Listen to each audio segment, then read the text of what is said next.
gentlemen, and happy 50th episode of I Got Gameplay. Yes, we've got a rather stacked show. We were going over like titles and what we wanted to do today, but I managed to secure us a awesome guest for the show today, and I'm going to actually reveal him in a second. But let's get to the regular rotation of hosts that we have, and it's kind of a mixed bag today. Today we have the returning person who's basically she's an avid gamer. She's been working hardcore. She hasn't been on the show, I believe, since our 32nd episode. I might be wrong on that, but she's back for a little bit anyway. She is one of our favourite hosts to be on the show. Sorry, Travis.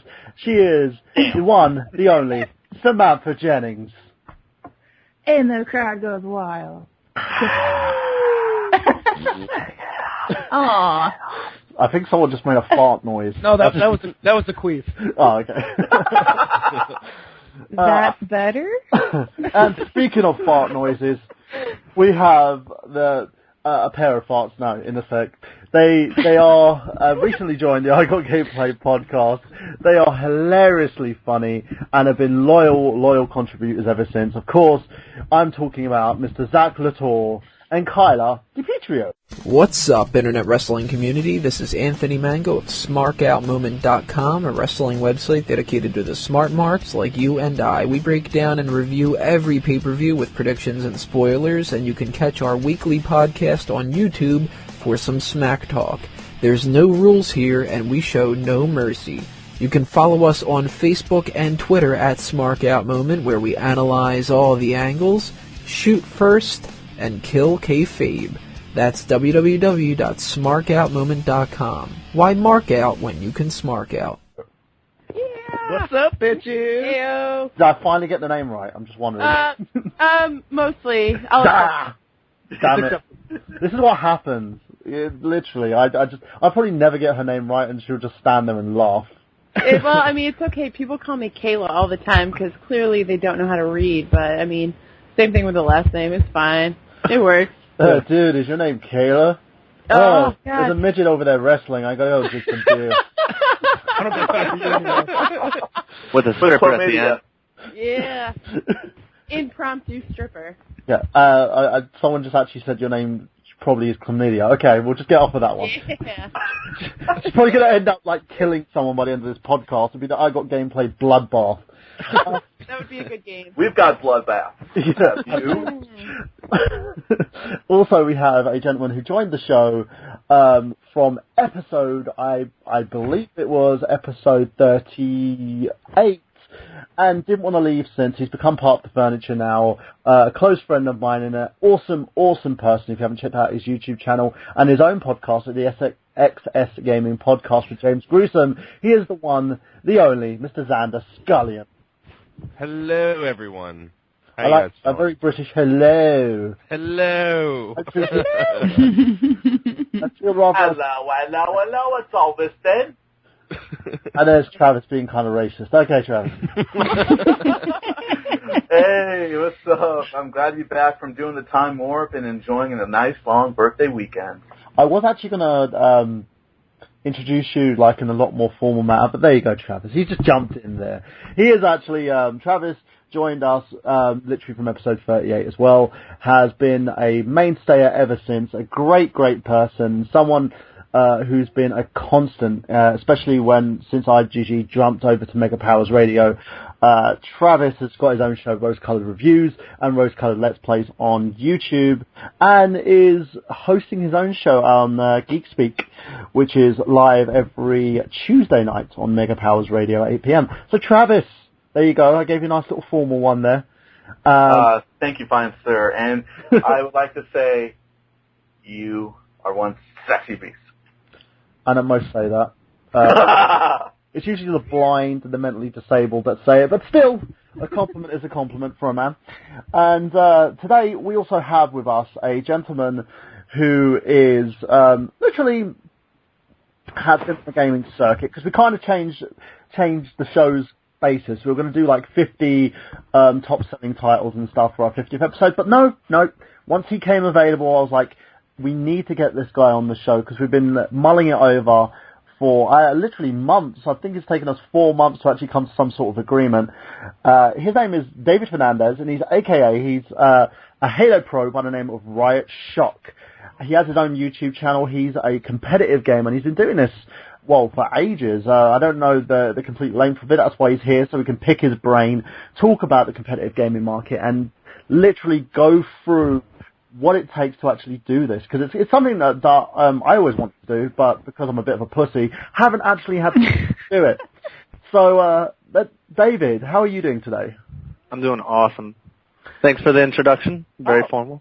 I try to make sure that I introduce everybody accordingly so they look badass, because I have the voice for that because I'm British, and we make everything sound badass. If I say cheesecake, then everyone's just like epic cheesecake. So that's all. Explosions. Explosions. My voice is like the Michael Bay of cheesecakes. That's just...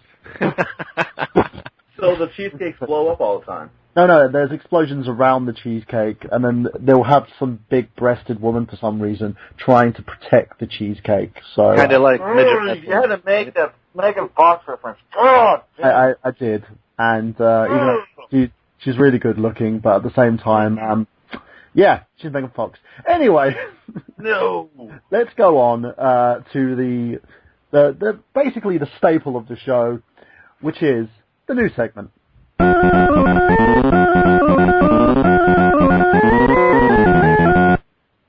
And since we've got Mr. Xander Skullion here today, of course, he posted something in the news section which I think we need to sort of touch base on. So, Xander, what's in the news this week? Well, it was funny because I was pondering on what I was going to talk. I couldn't find anything, but I found a really cool article on Kotaku, and it was from a YouTuber named Moonlight Swammy. And pretty much what happened is he had a Target pre-order for the Xbox One, and he got it early. Okay, sorry, like a tidal wave just happened. Exactly. Someone's mind just got blown.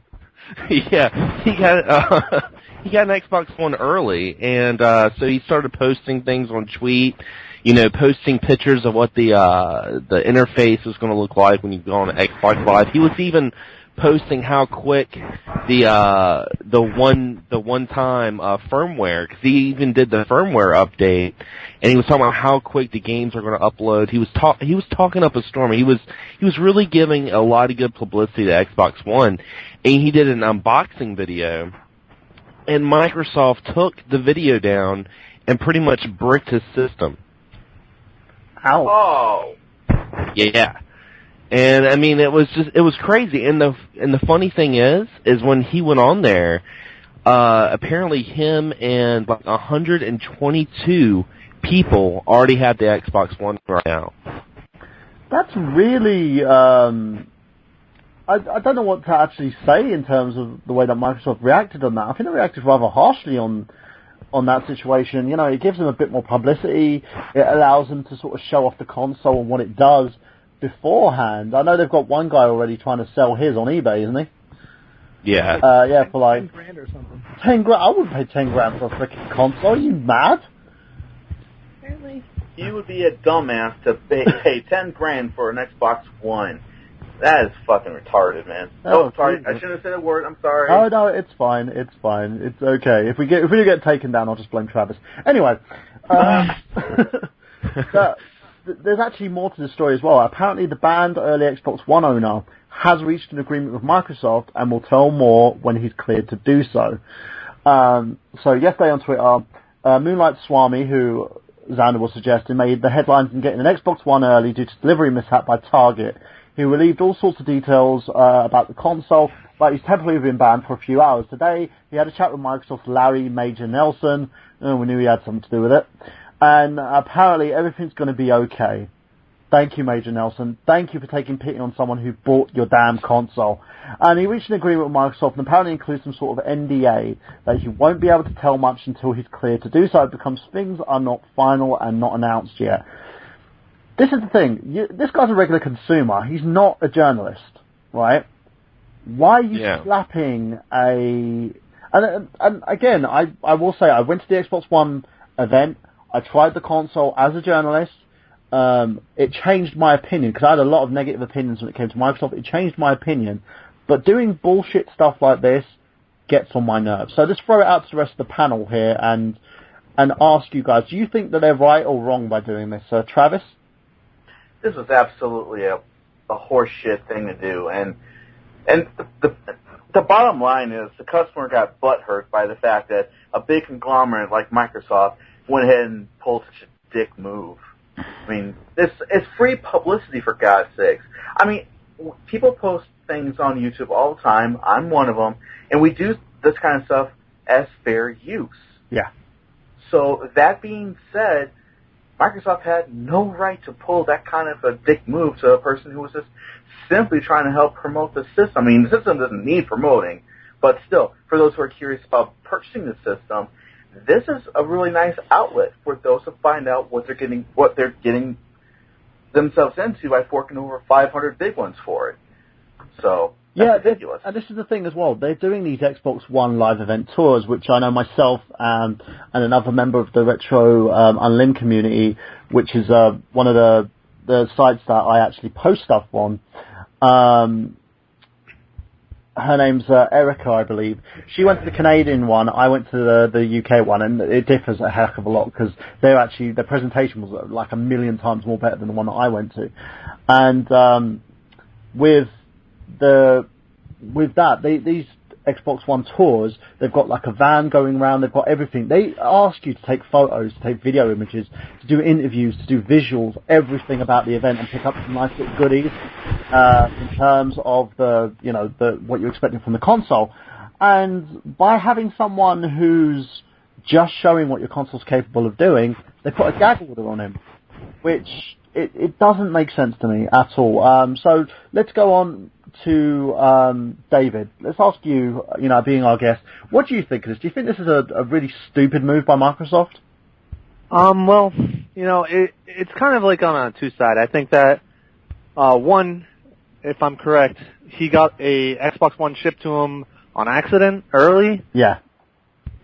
Why would you tell anyone? That's probably where he went wrong.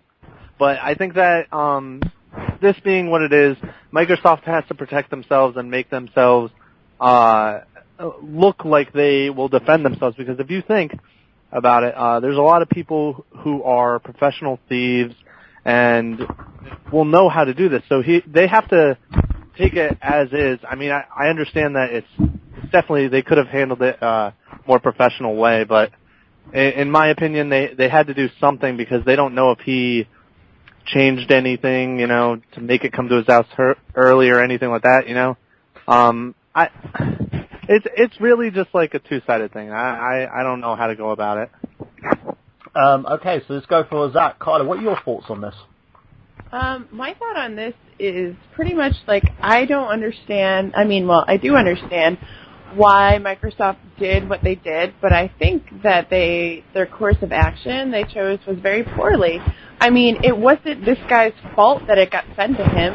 Target, in my mind, is completely at fault in this because they sent it out early, and so I don't understand why the consumer who bought this should have to suffer for that when it was someone else's fault.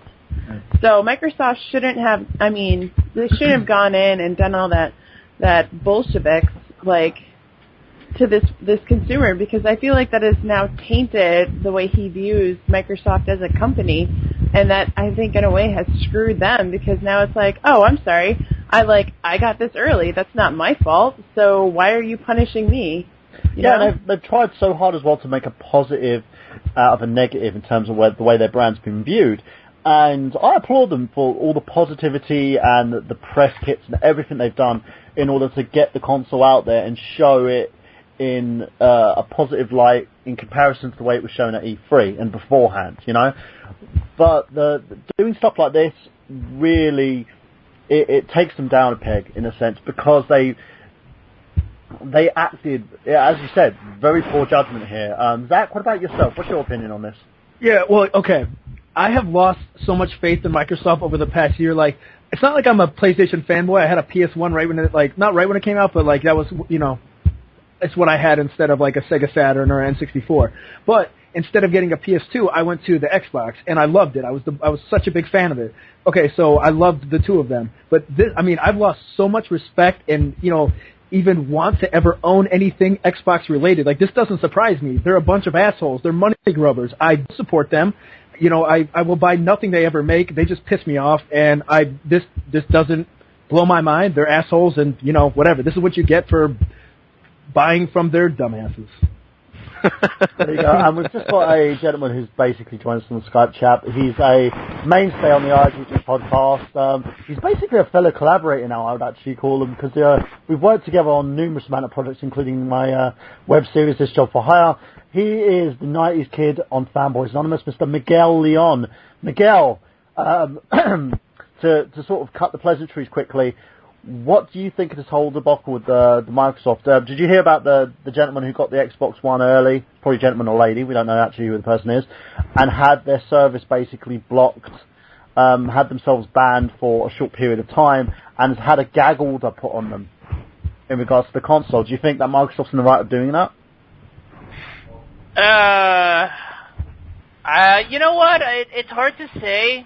I mean, if he got this through, illegal measures, I guess it's kind of okay. I mean, you're not supposed to have this until they put it out on the market for everybody else. So, I guess in that regard, maybe it might be a little bit too extreme. Is somebody fighting with their microphone on the other end? Yeah, I think it's Sam.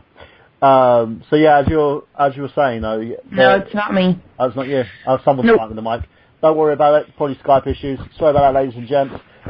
So Miguel, as you were saying. Well, I was just saying. I mean, it might be a little bit extreme. I mean, maybe delay his access to it, but if he got it through means he wasn't supposed to, I mean, this is a way of punishing him. It's unfortunate, but it's technically in their minds theft. I mean, this console isn't supposed to be out on the market until a specific time, and if you get your hands on it before that, you probably did it through some shady means anyhow. Yeah, no, I totally agree with you on that one. I said still. It's not me, it's somebody else. And we are continuing the conversation as we're listening to Sam. Telling someone that it's not her, it's someone else. I swear it's not her. There's a love button on there, Sam called it. It's like the call-in scene. It's like the call-in scene from episode 2 of This Job for Hire. Yeah. You've got Michael Burhan's agent with you, don't you? Yeah, Brandon's not on the show today. He does give his special 50th. Now, let's move on from that in regards to news, and we'll go to our special guest here. David, do you have any news for us today? One of the big things that I want to say is, unfortunately, Halo has been taken off the circuit recently. There was a tweet by one of the commissioners of MLG, which is an organization of Major League Gaming. They have League of Legends and StarCraft and Call of Duty. Actually, there's a tournament in Columbus in like 2 weeks for Ghost. And he actually tweeted that he's going to be trying to help us out for the Halo community and try and bring it back onto the MLG circuit. So I'm really excited for that. Do we know why it's been taken off? Main reason is because with Halo 2 and Halo 3, when it first started, the sponsors for it, Dr. Pepper, Boost Mobile, multi-million-dollar sponsorships, have just dropped off as the game has progressed into Halo Reach and Halo 4, the newer Halos. And the reason being, I think, is because of the competitiveness of it. It's becoming more user-friendly, and there isn't as much of a skill gap. And I don't understand why that wouldn't make it more competitive. But for some odd reason, just like the online play is really poor for Halo Reach and Halo 4 as they went on, and just people started attending less events. The events went from 256 teams to maybe 60 teams, and prize monies went down. Recently, 343 Industries had a $500,000 tournament for a free-for-all, which I was invited to. They only give people who have placed in the top 16 invites, but unfortunately I didn't have enough money to go to Seattle to do that. But they did have a $500,000 tournament, and Wow. they were trying to.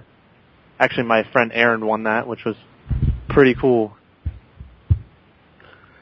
So basically, because of the fact that the game's not being viewed, it's the competitive sort of industry doesn't actually view it as one of those sort of competitive games now. They're kind of, and sponsorship and stuff has been cut. They're kind of steering away from it. Yes, that's mainly the reason. We're hoping that Halo 5's going good, but a lot of my friends who have placed in the top 16 are just moving to Call of Duty, honestly. So let's throw it out there actually to Xander. What do you think of this? Do you think it happens sometimes with games like this? Because we've seen how poorly received games like Killer Instinct have actually been viewed in the Evo fighting tournaments as well. Yeah, I mean, it kind of sucks because I'm more of a Halo fan than a Call of Duty fan. So, I mean, I'm not really into the whole competitive thing. So this is the first I've heard of it, and it's kind of unfortunate. I really hope it does pick up with Halo 5 because, I mean, I love Halo, and I think Halo, it just, I don't know, I just like it a lot better than Call of Duty. So that sucks, man. So Dave, you got any more news there for us? Well, I do want to touch up on Xander. Why he likes Halo better than Call of Duty is because of the skill gap. In Call of Duty, almost anyone can be good at it. It really is because all you have to be good at is aiming. With Halo, there's the fact that you have shields, so it's a lot more of a team game. You have to rotate maps, rotate spawns, and in the competitive side of it, we know how to control the spawn so well that if we stand in a spot after we've killed someone, throw a nade in a different spot, we can force them to spawn literally under a sniper kill where they'll spawn in literally a second and die.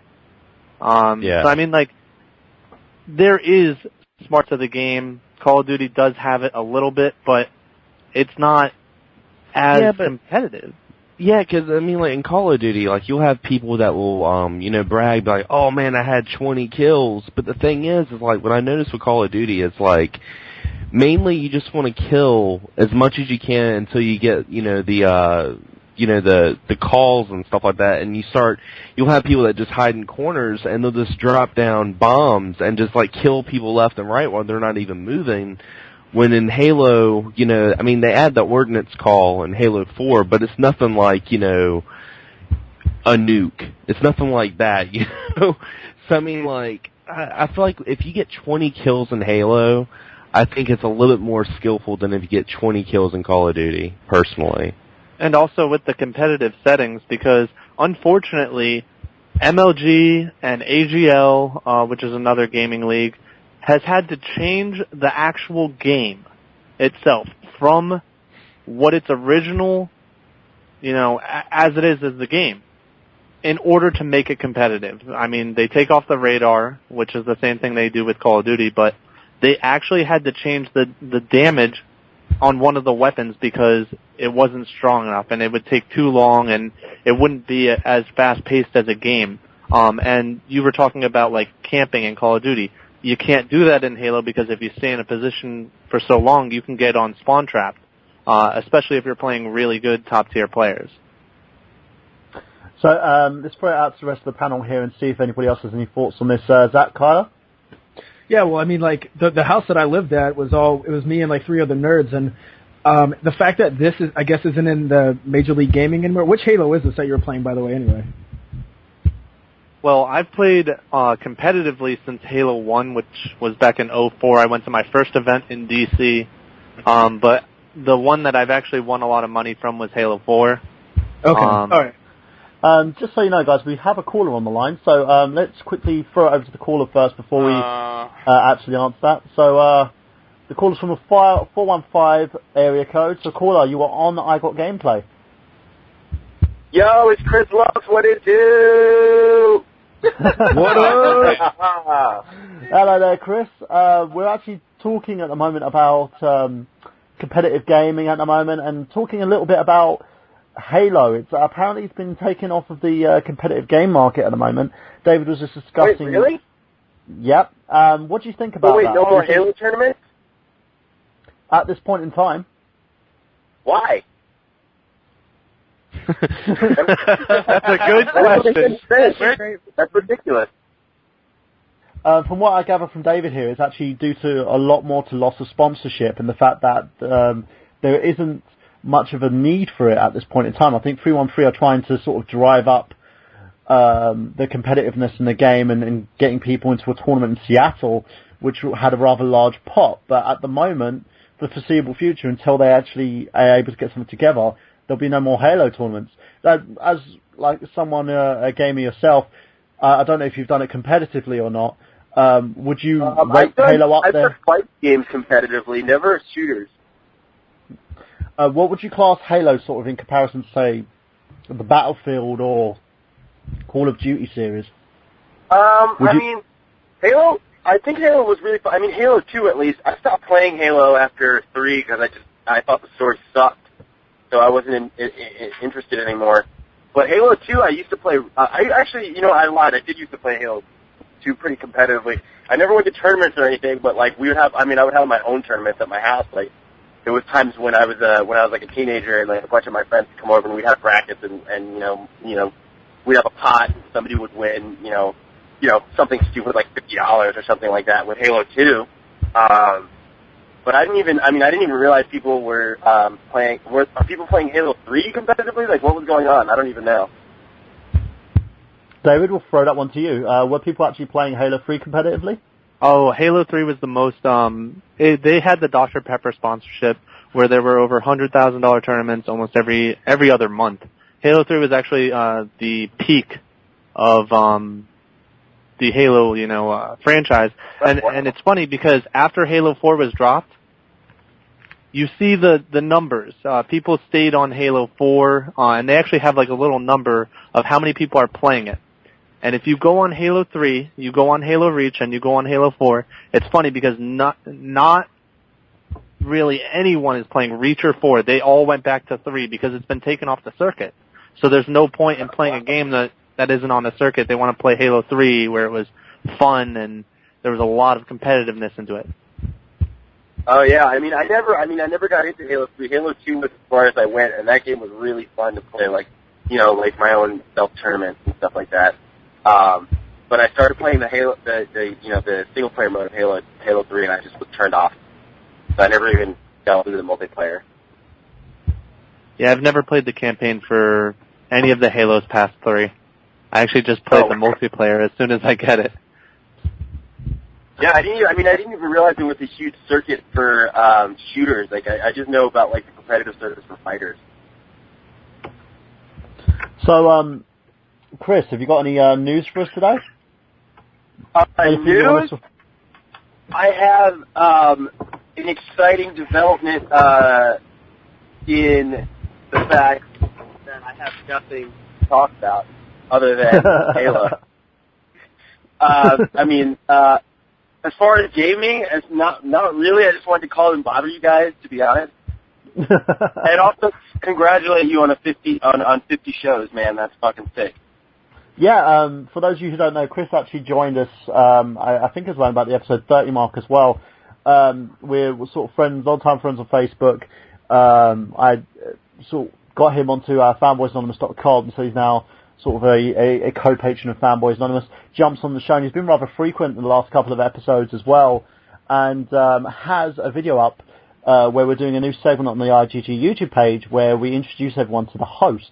Basically, people who've been on the show, who are reoccurring hosts on the show, basically everybody who's here and then some, to talk about themselves. So, Chris, do you want to give us a little plug about what you're doing at the moment? Yeah, I'll plug you and then I'll leave you guys to it. So, Chris Locs, like you said, I'm writing for Fanboys Anonymous. I'm a part of the I Got Gameplay podcast all the time. I'm in a couple bands in San Francisco, so I play a lot of music. Check out The Other Tones and check out Vinyl Spectrum. And then also you can follow me on Twitter at Plastic Villains, and you can see me all the time on your interwebs. Chris Locs out. He's one of the hardest working men in the entertainment industry. So, Chris, have a nice one, and thank you for calling. All right, I'll see you guys later. Peace. Let's go back to the host now. Does anybody else have any response about this? Sam, yourself, you're a competitive gamer, of course. I don't know how sort of hardcore. I know David's a very sort of on the different kind of spectrum compared to yourself. And you're a very avid Halo player as well. What do you think of this? Sam, you there? There's too many mute buttons on this phone. I mean, it definitely sucks, you know, because that's one of the things I've always wanted to do. And I actually went to one that Microsoft hosted, one of our local Microsoft stores. I went and competed up there, and I obviously didn't do as well as I wanted to, but, you know, it was fun. And the fact that, you know, all these avid Halo fans can't even enjoy going just to see people, you know, play, and you know, the community is just, you know, diminishing away. It sucks. You know, not hating on Call of Duty at all, because I'm a fan of both, but you know, it's something that I grew up with, and I started at Halo 3, and it went downhill from there, because I have every collector's edition under the sun for Halo. But you know, just seeing the community diminish away, it sucks. Especially all the little kids that I see come into work, and they're like, "Oh man, I love this so much. I'm gonna, you know, be professional and all this stuff," and then they can't. You know, it just sucks now. I'm hoping that Halo 5 will pick that back up. So let's jump it over to Zach, Kyla. What do you guys think of this? Yeah, well, like I was saying before, the house that I lived in with my buddies, you know, a bunch of my nerd buddies, they played pretty competitive in a lot of games, but mostly LOL. They mostly got into. I think LOL is like kind of like, I mean, is like the thing of the future. It's like the thing now. It has like sucked everybody in that I know. I mean, I personally don't play it, but you know, they're always playing all day long. They'll get up on a Saturday and play all day long, and it just seems that it's not that Halo isn't. It's not like it's like something like a shooter isn't good enough. It just seems like these other things are kind of new ideas are coming and they're kind of pulling more people in. LOL, I think, might be like the most played game right now. But then like my other roommate though was always playing StarCraft 2, you know, all the time. So I feel like I can see why those two are really up there. I mean, this is a very small demographic that I'm taking to say like over a wide span of gamers. But I just from the people that I've hung out with and the nerds that I've been hanging out with gamers and stuff, I haven't heard of anyone playing, you know, even Call of Duty or Halo. I mean, they've all been playing MOBAs or something, which is a multiplayer online battle arena, something like Dota 2 or League of Legends, or they've been playing StarCraft. So, I mean, that's personally what I've been seeing over the past 2 years. Brilliant. So let's sort of steer away from that now and ask yourselves, do you have any news for us? Oh, me? I got something. We'll get you in a second, Travis. We'll get you in a second. Sorry. Go on, Zach, Kyla. Oh, sure, yeah. First thing of news I have is actually about the Xbox One. Microsoft is apparently gifting all the unlockable characters for Killer Instinct to certain Xbox users. So you're going to get one free character. I can't remember which one it is, but with this coupon, I guess, that they're giving you, it's going to unlock all the other 7, which would have cost $5 each or $20 for all of them. So I guess they're kind of trying to be nice and whatever, and to people who have stuck with them a long time, they're actually going to let them unlock the entire game for free. Wow. Yeah. That's actually a turnabout on that one, isn't it? Because that's a turnabout face from what they were originally intending for that. Yeah, exactly. Yeah, they were originally telling you got to pay per character, which can be a good idea. I really see what they're getting at. I mean, like when people play fighting games, I feel like a lot of people find their main very quickly, and that's kind of the sole person they use, maybe one of 2, one of 3. So if you were to have like 10 things, you know, it's like 10 characters. It's like you might not want to pay $60 because you don't want to use them all. But yeah, very true. So let's throw it to the rest of the panel here. We'll go back to you, Sam. What do you think of this? Great idea from Microsoft's point of view? Sam. I think it's a great sorry. idea. No, my phone's being slow. It's not used to running Skype. Refresh me on what was going on. Sorry. Microsoft are actually gifting basically the entire Killer Instinct game to certain players on Xbox Live, sort of giving it as a thank you to those who have actually stuck with the company through thick and thin. What do you think? Where do I sign up? They'll probably contact you and just would you like this? Of course I'd like some free shit, Microsoft. Give it to me. No, I don't want your free stuff. Give me more, Well, yeah, I want to pay more stuff I want to buy. Okay, let's move on to Xander. What do you think of this? I think it's a good idea, and I'd like to also note this isn't the first time that Xbox has given away something free. Actually, last year was, I believe it was last year, was the 10th anniversary of Xbox Live, and what they were doing was people that had gamer tags, since the first year, they were giving away a limited edition slim Xbox 360 with its own, anniversary paint job that they gave away to, certain people that were dedicated to Xbox Live. So I think it's really cool. I do agree about the fact that there's those fighters and fighting games that you find that you just stick to. So I think that's kind of cool. At first I thought it was a scam at first. When I heard that Killer Instinct was charging per fighter, I'm like, this is bullshit. Then the more I looked into it, I'm like, okay, well that makes sense. Yeah, I want to actually touch on that quickly, because it was actually the lead editor on IGN, who's also responsible for Halo Gate, if most people actually go back that far and talk about that, when they had that whole controversy where he had Doritos chips and Mountain Dew surrounding him. His name escapes me. If anybody actually can bring his name up on the chat or on the IGG page, that would be great. But he kind of misinformed about that and jumped the gun, saying that they were going to charge people per character, when actually what Microsoft was going to do was, here's the full game, you can buy the full game, or we'll give you a free version of the game, which is completely playable, but you can only select, I believe it was one character, which is fine. For those of you who just want to play the game and don't want to have bother with certain characters, that's great. For those who want the complete game, you pay for the complete game, and that's great. But knowing something that they're doing now, where they're actually gifting the complete game to people, that's a great move on Microsoft's side. Positivity, and as far as I check with various news sources, please check your facts first. GameSpot were actually a lot better on that. So let's move that on quickly to Travis. What do you think of this?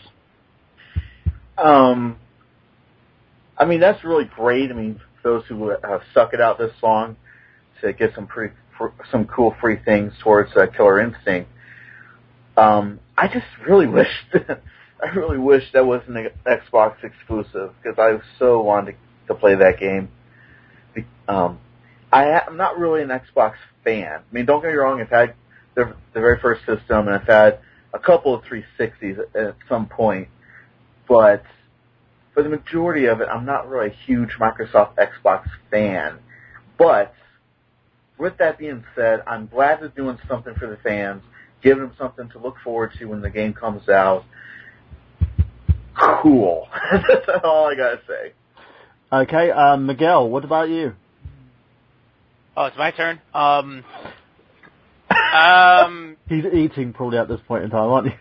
No, I was actually reading up the article that I was going to pitch after this, but you know what? It's a neat little gift, I guess. I mean, they've really got to build up some goodwill with fans with the upcoming launch, because right now, from everything I've heard from people, especially given the big marketing push, because at the Walmart we're at, it's all PS4.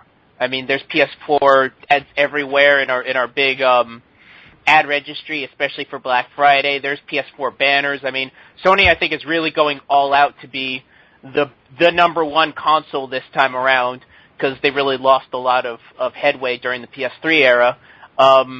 Whatever the Xbox One can do to really rebuild itself is fine. It's going to be hard to say. I'm putting my money on PS4, though. I think even with this gift stuff that they're giving away, I think this is going to be Sony's comeback.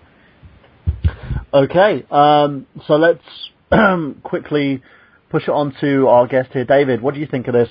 Great idea? I think that it's definitely a great idea. I'm actually surprised hearing that Microsoft is giving away something free.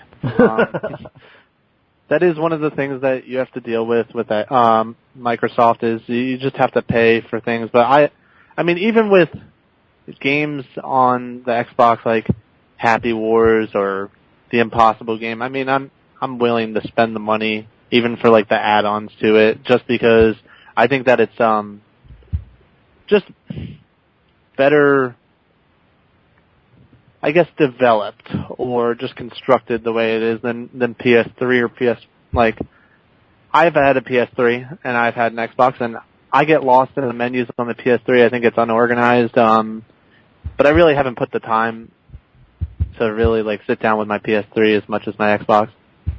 Yeah, I think as well as we're coming to closer to the console launches, because the Xbox One and the PS4 are supposed to be actually launched. I believe around about mid to end of November here. We've got a lot of people debating, like Sony fanboys and Microsoft fanboys, on whether one console is better than the other. You've probably got people like ourselves on here and just sit there and go, well, I don't really care, I just play it for playing it. But they are trying to sway their audiences as much as they can. Sony was with their big push was mostly at E3. They've kind of gotten into a bit of a lull at the moment because of lack of core titles to actually be released to the console. But with Microsoft, they are pushing and hopefully attempting to reconnect with their fans. And again, I do applaud it. So let's move on from that quickly. Zach, do you guys have any more news for us? Yeah, Kyla's got something. Actually, I do, but I do want to touch on this topic very briefly that we were just talking about. You guys are all suckers for thinking like, oh, they're putting a positive spin on this, they're doing this for their fans. No, they have really good marketing. Let's just talk about that. They had crap and such a backlash, and now they're like, oh, God, please love us again, love us. And so now they're doing all of this to make it seem like they're good people. I'm sure the people who work for the company aren't terrible, but the company as a whole is trying to push product, and that's what they're doing. And I think what this is like, oh, hey, buddy, here's a quarter. Like, whatever, you can have this. You'll feel good about it. No, they're bloodsuckers. Well, the one thing I do want to sort of give you a counter argument on that one, and it's just the fact that in my opinion, you've had this with a majority of these companies. Sony's been the same way. There's been a story that was recently leaked about the fact that, and we all sort of talked about this before, previously on IGG, that Sony was going to have the DRM on their console and changed it last minute prior to the announcement at E3. They kind of saw how the response from Microsoft went, and they were like, okay, we're going to back off, and we're going to basically put our own little positive spin on it. They all do this, and the problem is, it's the market trying to, it's the arrogance of these companies neglecting and negating their consumer. And the way I always see it is anything positive that you can get from these companies is a plus. Right. So, Microsoft, there's a lot of positivity in there. They were being total arrogant douchebags when it comes to E3. We've all seen it. We've all reported on it. But on the same level, at least it is trying to be fixed by a different team. We've just got to see how this progresses, because as the year goes, any of them, both or neither, could sit down and initiate this whole DRM policy and say, no, you know what? You bought the console now. We're going to do it anyway. Right. I mean, I'm a consumer just like all of us are. I just try not to be a naive consumer. Anyway, so my news, it's not 100% game related, but it is. Does anyone or everyone here know what loot crates are? Yes. Oh, yeah. Okay, so you guys have heard about, you don't know what a loot crate is? Explain for Miguel, please. Okay, all right, Miguel. A loot crate is pretty much like a gift basket that gets sent to you every month. It's like $13 a month. You can get like 1 month, 3 month, or 6 month subscription. So it's like getting a present in the mail every month, filled with like a lot of geeky, dorky stuff. This past month was the survival one. It was a bunch of zombie stuff. It came with a zombie survival guide, a T-shirt, the E-Walking Dead, which is awesome. So that's what it is. And they have a mega crate that they send to one subscriber every month. And this month, since they couldn't decide which console to send in the Mega Crate, they're sending one person both of the brand new consoles, the Xbox One and the PS4. For $13. Holy crap. Yeah. Oh, what? Wow. Sign me up. Getting both of them. Gimme. Yep. I feel like I would have a heart attack. Bloody hell. Right. I know. Samantha, Christmas is coming up. I know, right? It's my time. I've had this going since April of last year. I'm getting that Mega Crate. Getting it. Ugh. I like the huge at the end of that. Getting that Mega Crate. Loot Crate, Well, I mean, every month one person gets at least $500 worth of the collectibles, and now that they're doing 2 of the brand new systems, that's a lot of money. That's about $2,000. Yeah, that's $1,000, man. That's, yeah. Wow. Because usually the Mega Crate ranges from $300 to $500 worth of collectibles. Mm-hmm. So I mean, could they get $2,000 in one huge box because they think you're awesome? I mean, come on, who wouldn't want that? I know, seriously. So let's throw it over to the panel now. We'll start with Zach, of course. Zach, what do you think of this? Dude, I think it's awesome. I mean, I hope Kyla wins that shit. She gives me one of them. Hell yeah, I think that's awesome. That's so cool. I mean, I think they're a great service anyway. I guess someone that she knew gave her October, so that's how she got it. he got an extra one in the mail, and then I didn't know what it was, and I was like, oh my god, I need to subscribe to this right now. Yeah, so I think it's great. I think it's awesome. Yo, hell yeah. I sort of found out about this from Boogie, and I don't think they have something like this over here in the UK, which I'm kind of sad about. But this is a huge deal. Let's move over to Miguel. What do you think, Miguel? I'm not subscribed to this. I could probably find a better use for my $13 a month. Oh. But if you're subscribed to it, I don't take that away from you. If it gets you 2 new consoles, good. I don't plan on getting either console for probably the next 2 or 3 years, so I'm not too hot and bothered over it. But hey, it sounds like a neat idea, neat premise. Awesome. Travis? Yeah, all I gotta say is, I want now. Someone wants one for Christmas. Hell yeah. And Xander, last but not least. I think it's a great idea. It's freaking awesome.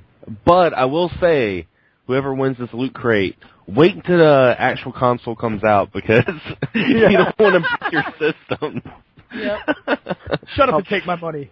Have Microsoft break your system. Just to let you guys know, apparently the recurring fee is not $13, it's actually $19.37, because they had a shipping charge as well on top. But there you go, because I'm actually looking at this and seeing if I can sign up for the UK. So yeah, just started that actually. Yeah, I'm looking at it at the moment and seeing if you can actually ship to the United Kingdom, and you can't. It's only the United States. I'm kind of sad. So stuck on that, Great Britain. Yeah, exactly. The coolest thing the United States has, and we don't have it. That kind of makes me sad inside. Kyla, anything else? That gives you all the more reason to move here and be awesome with the rest of us. I know, it does, apart from the fact that I'm too broke to move anywhere. I can literally not even move out of my house. It's kind of sad. There you go, people. You know the finances of Michael Burhan. He's broke. I think that's the finances of any gamer. Yeah. Yeah. Well, it's also the finances of a father who's got like 4 little children who have been spoilt rotten this Christmas. I'm not fake Michael Burhan is better off. Yeah. Fake Michael Burhan needs more. I can write him as a millionaire one day, and he will be. That's awesome. I can literally control every move what he can do, and so can Miguel. Hence the reason why episode 3 is happening. So let's go back to you, Kyla. Anything else that you got for us? Yeah, I got one last thing to conclude this. I guess someone was asking about World of Warcraft. If it was ever going to be a free-to-play game, because there are so many free-to-play games now. You look at something like LoL.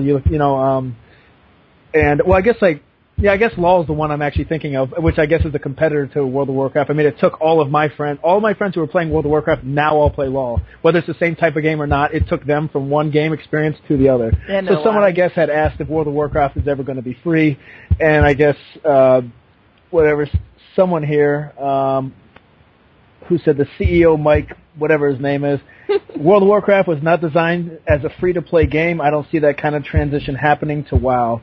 So, I mean, I don't know the numbers that are happening with World of Warcraft these days, but, I mean, I guess they're sticking by a monthly fee, so. A pay-to-win game. So, yeah, David. Wow. David, you've got a comment on this, because you were typing a lot in the chat box there for us. So, what's your opinion on this? Never will happen. Hands down. My friend, very good friend of mine, is upstairs right now playing World of Warcraft, doing a raid right now. It's just, there are just so many people who are addicted to this game that will spend, I mean, they could literally raise the price by almost double, and these people will still pay that price. It's like gaming crack, isn't it? Oh, it's like... Think about it in, like, Korea, like places like Korea, the MMOs there, I mean, people do that like a job. Yeah, you know, just professional farmers. I've heard people getting married on World of Warcraft. It's just, but I cannot understand it. Did you guys hear about that funeral on World of Warcraft? No. Oh my God! Are you serious? Oh, yeah. Okay. It's kind of sad actually. Like apparently, someone, this guild, they had this guild, and someone in the guild died. So they decided to have like a little remembrance for their friend that passed away. Well, they did this, and they told everyone they were doing it. Well, while all these people were gathering for their, their friend that passed away, all this other, three other guilds decided to just attack them. Yeah. I love them. Nice. Wait. It's on YouTube. I think that sounds like a plot point in like the next season of Game of Thrones. Oh, Jesus. Yeah, you guys need to check that out on YouTube. It's funny, but it's sad at the same time. It's just because they're trying to do something really nice, but you're in World of Warcraft, of course you can't do it. I love the internet. It's like me mourning someone on GTA Online and I'm not on passive mode. I'm going to get shot in the head. It happens. Can we please have a moment of silence?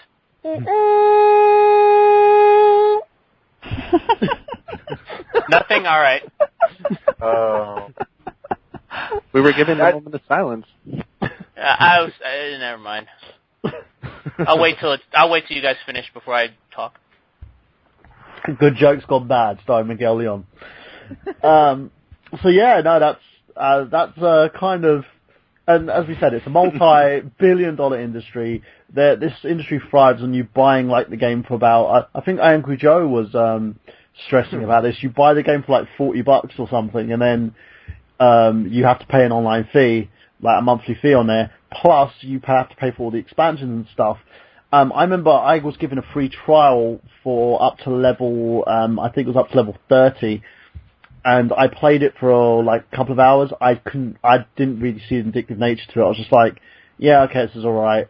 But that's, it's also because, with nerd culture as well, if you go into somewhere and you're like an outcast and you ask people for help, I was literally having like blacksmiths and all these different characters and creatures looking at me going, yeah, I'll help you, take me out into the woods and then kill me. Like Dark Souls. Yeah. That's so awesome. I was like, oh, cool. So you're going to help me? Yeah, I'll help you level up. Oh, great. Yeah, arrow to the head. Okay. And the dude's like typing. I was like, oh, okay, I'm getting out of it. So it didn't seem like my cup of tea because I had a very negative experience when it comes to stuff like that. So that guy just killed me. Oh, I won't do it. Let's just go. We'll go to the cave. It's fine. Okay, go in there. Oh, I'm dead again. Ugh. Oh my God, it's like the personification of like, hey, I've got candy in my van. Like, yeah. Don't go in. Dude, I'll protect you, bro. Don't worry. Unwrapped again. Oh, you're like that naive guy that was like his first time in a big city. Yeah. It's like Nicolas Cage in City of Angels where he just becomes human and sticks his head in some freaking gang's car and goes, hi! And then they beat him up and take his shoes. Why his shoes? Yeah, it was just like, I don't understand why they took his shoes, but they Come just... back with my shoes. I was waiting to be peed on afterwards as well, or have someone like an orc teabag me or something. But that's my story from World of Warcraft, and that's as far as I got with it. Let's go over to you, Miguel, now, because we're talking news. What news do you have for us? What's in the news this week for Miguel Leon? Well, it's not directly related to games. It's tangentially related because this company does have a history with games, a substantial history, but I think we need to mourn a death this week because, yes, finally the Dish Network has put a bullet in the head of Blockbuster. They'll be closing down their last 300 stores. They'll be getting rid of the Blockbuster kiosks, and they'll be getting rid of the Blockbuster mailing service. The only thing they're going to hold on to is the movie library that they have, their Netflix version of Blockbuster that they have a service to. I think they have that rolled into their Dish service already. But everything else is finally going to be put to death.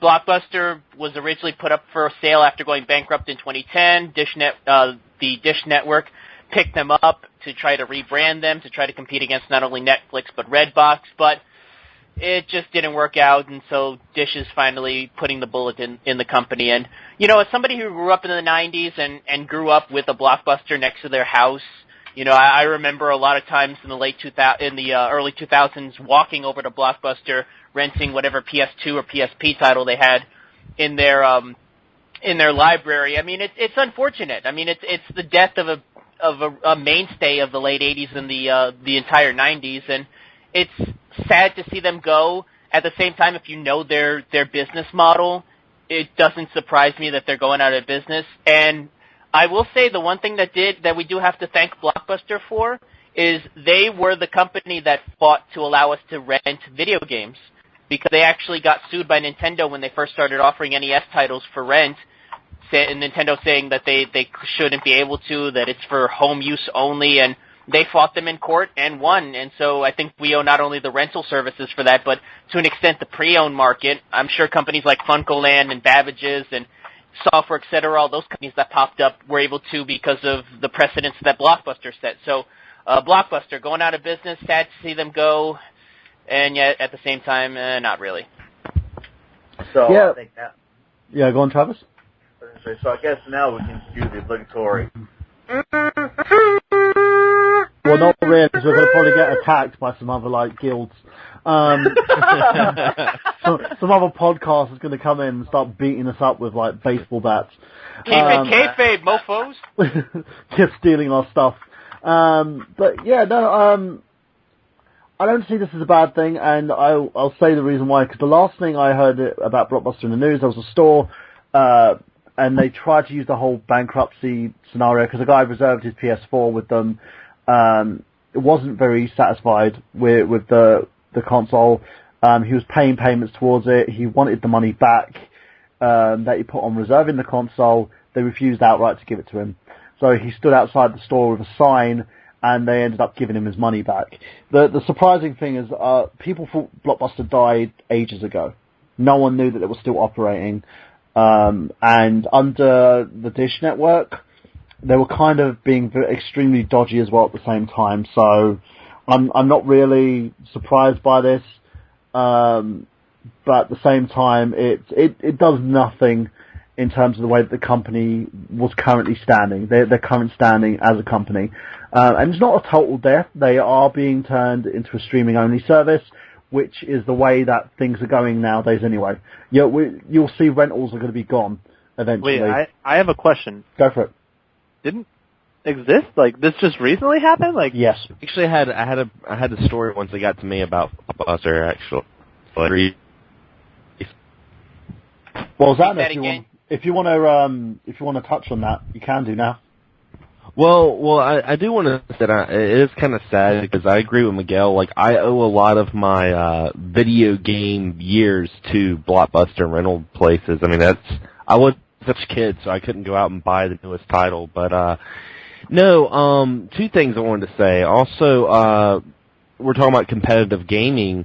The very first video game tournament I was ever in was when I was 9 years old. I was in the Blockbuster World Game Championships. And that was back in 93, and that was a lot of fun. And but no, Well, Blockbuster closing down. I read that a couple of days ago, and I was out today, and we have one Blockbuster still in our town. And I was like, oh man, I'm going to go to this Blockbuster and see if they have some games, you know? And it was funny, I went in there, and they haven't started their liquidation yet. So the games that they were selling were so expensive. I'm talking about, like, Devil May Cry, like the newest one, they were selling for $30. You can get that for like $10 now. Yeah, that's one of the things that really hurt Blockbuster in the long run. I mean, even back in the VHS days, they were notorious for overpricing their tapes, later on DVDs. That's one of the things that ended up killing them in the long run, especially by the time the mid-2000s came out. Yeah, I couldn't believe it. I was like, well, I guess I'll come in when they start liquidating, and maybe I can actually like snag some PS3 and Xbox 360 games like really cheap. That's what I was wanting to do today, but I'm not paying above retail for a game that came out years ago. The only thing I remember about Blockbuster is going in there as a kid, opening up all the Xbox cases, and they'd leave the 2-month free trials for the Xbox, and I just walk out with a bunch of them. We no way condone that, by the way, people. But it sure is fun. It probably is. So, yeah, no, with them, I think my memory was every time I went into a Blockbuster, like, they took over every single mom and pop store in London. They literally, over here, they took over everything. And every store that I walked into, the thing is, sometimes you can see the difference between a franchise store, a corporate store, and a mom and pop store. A mom and pop store, you can actually barter with people, you can talk with them, it's more customer friendly, and you can literally sit there with them, and they will give you certain titles or allow you to have certain freebies. I remember my mom and pop video store used to give me a ton of stuff, you know, for free. Burhan, did yours have a door in the back room? Did No. it have one of those? It didn't have. Yeah. Most over here in America, most mom and pop places have a back room.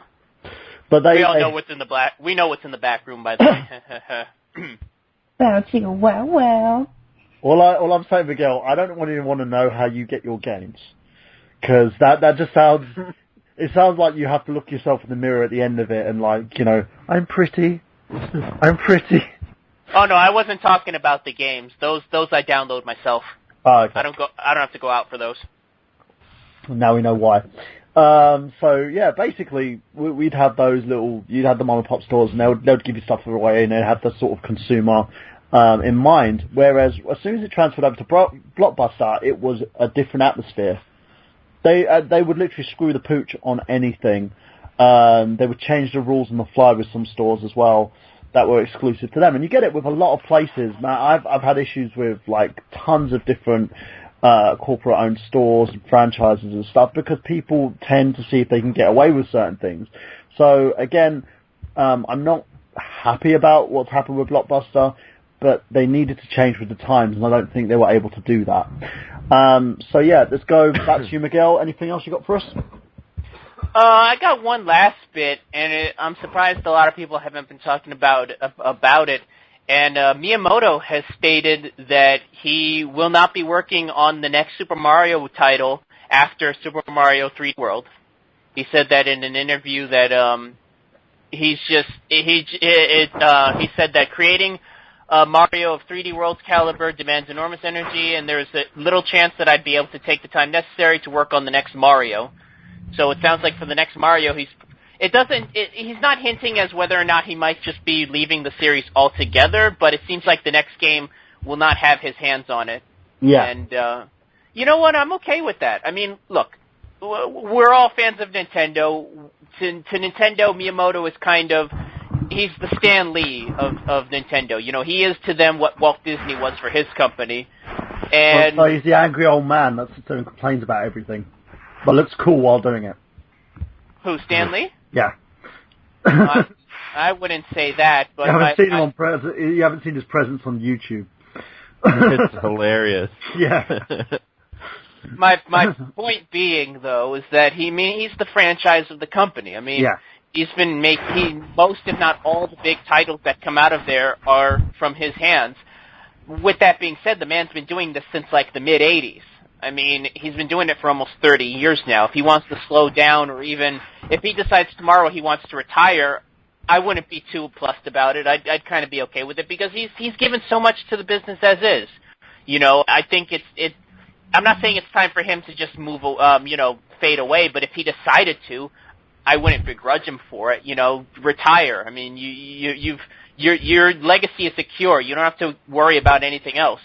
Having said that, I would love to see one more Miyamoto franchise before he decides to call it quits. I think what he's doing now, I believe he's more integrating himself into the corporate side of things. He's probably going to take away more of his hands-on style in order for Nintendo to kind of adapt with the times.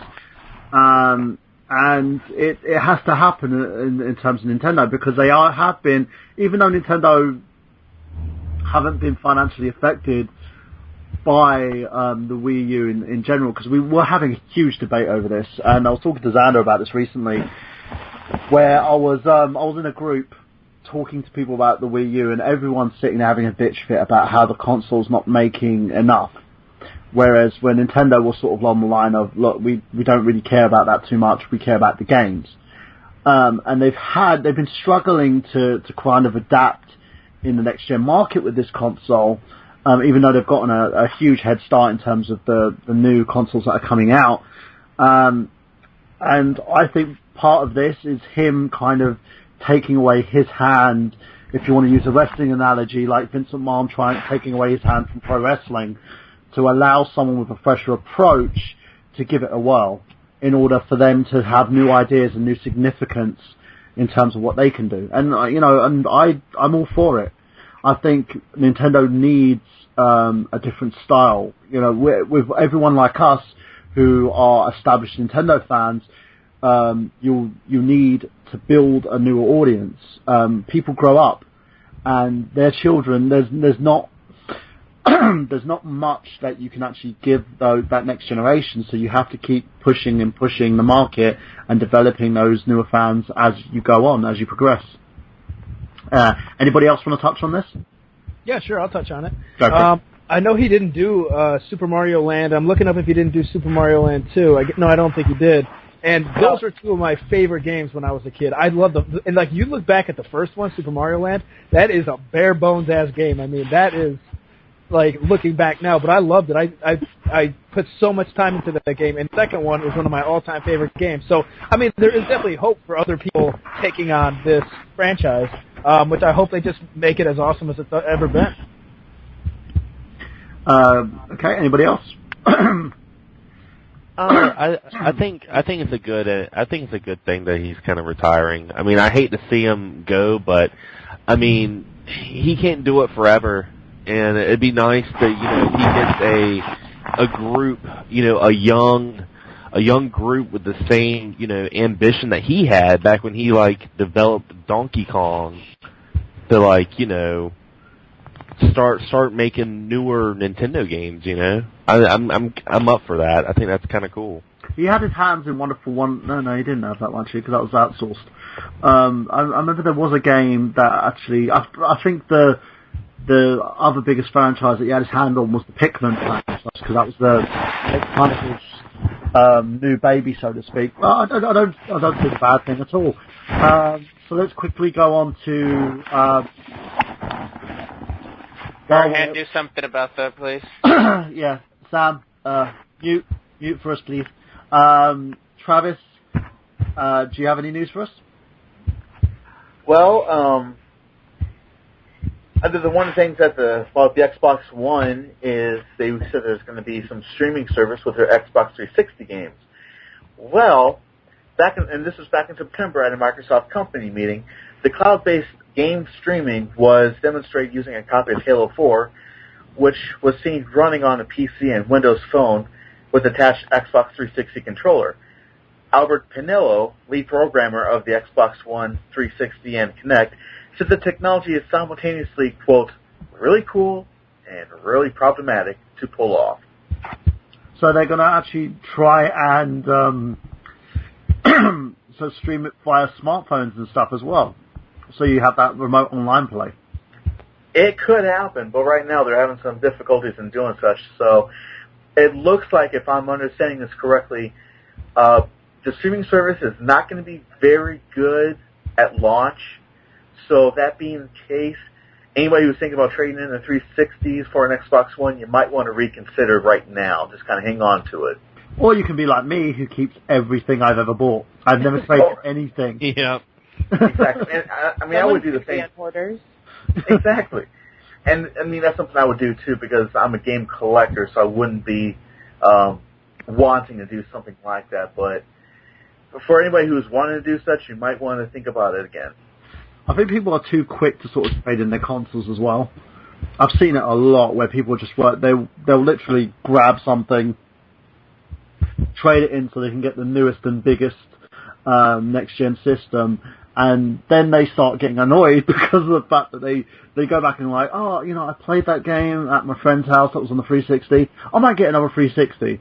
And then they go on, Sam. I would say let them trade in all that stuff because, you got people like me that will, go into games. I'm like, oh, man, look at all this. Oh, man, look at all these used games because someone just traded in their whole, 40-plus Xbox 360 games in, and I'll just clear house. I'm the same way. I learned my lesson years ago when I traded in my PS1 after I got my PS2. And this was, mind you, this was 2001. I was trading in my PS1 to Funko Land, and I think I got $15 for it.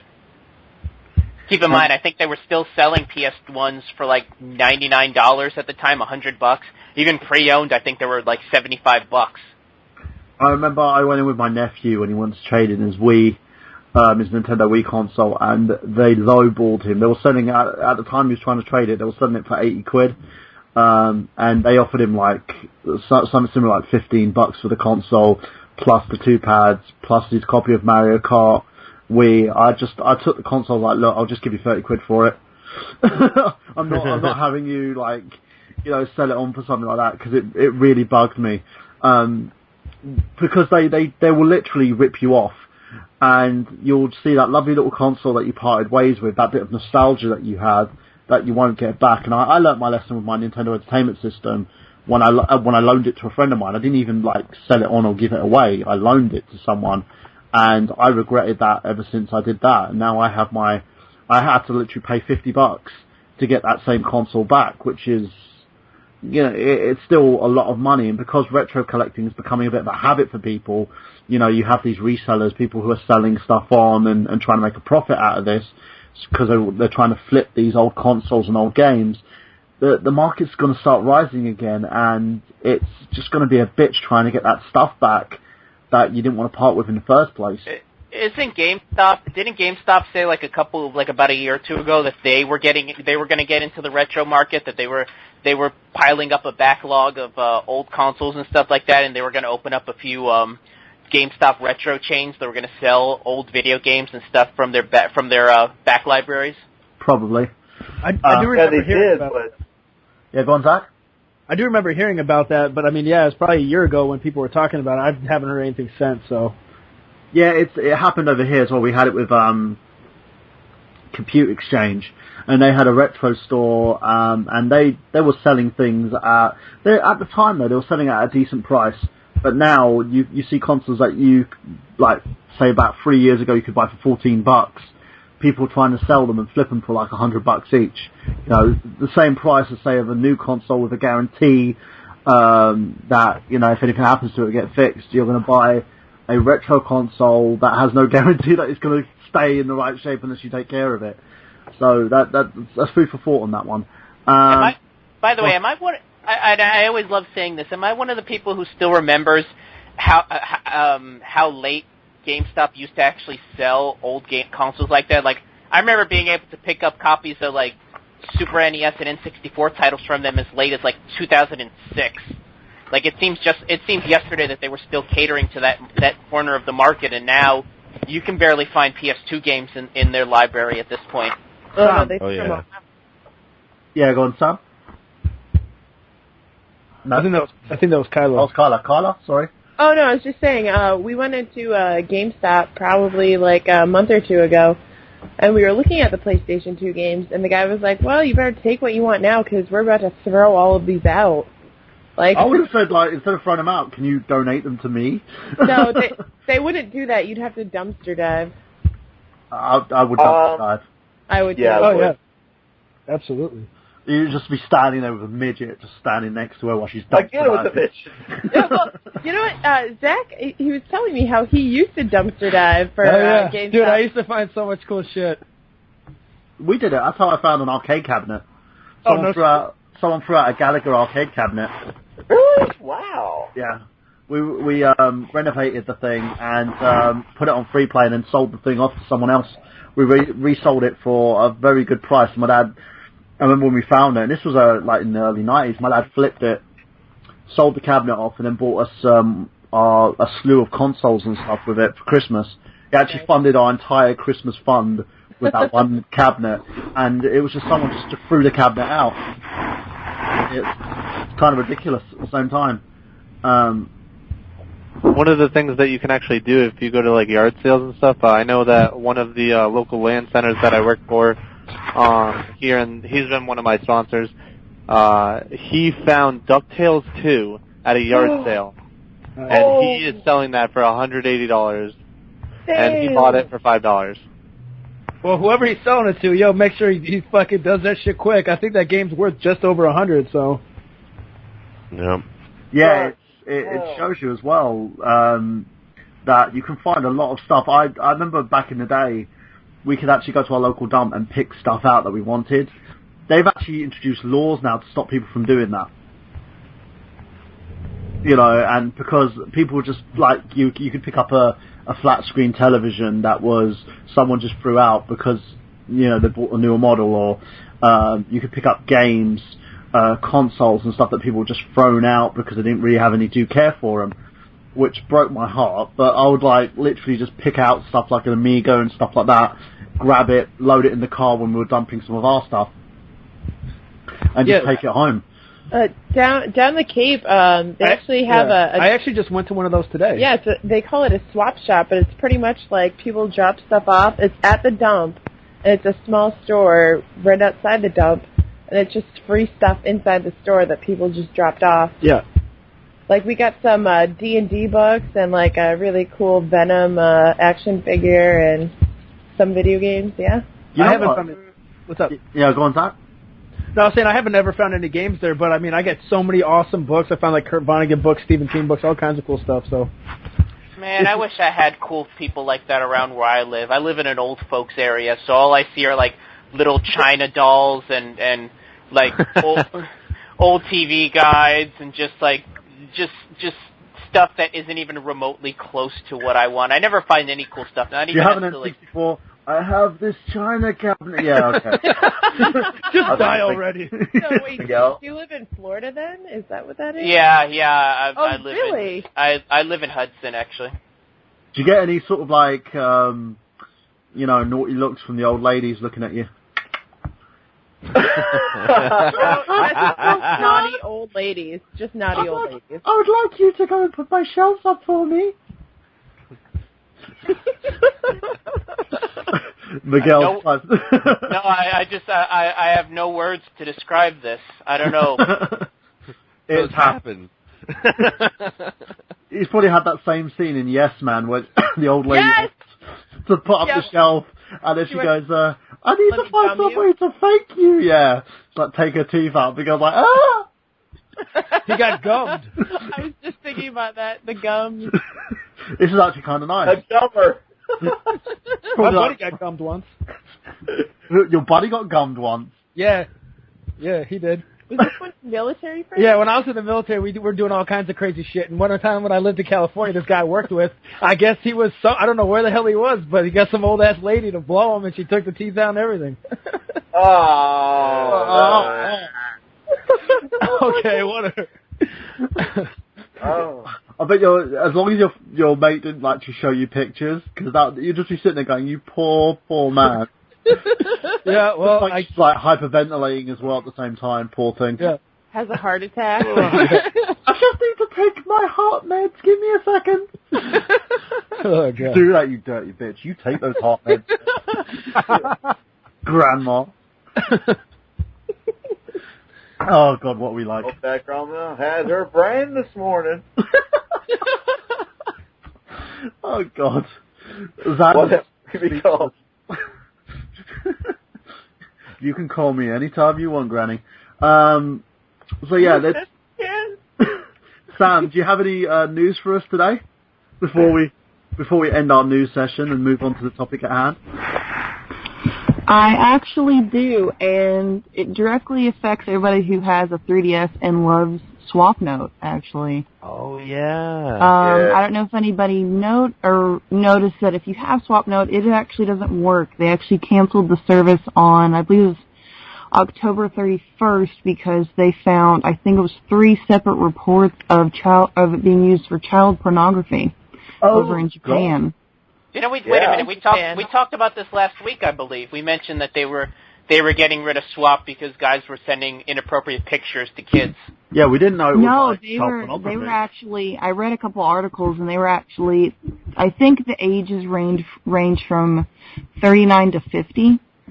They were actually coercing young Japanese girls between the ages of 10 and 12 to send them dirty pictures, and two of the gentlemen actually met a couple of the girls in hotels and raped them. They got picked up on multiple rape charges, and that's how they were found out. Wait, this was in Japan?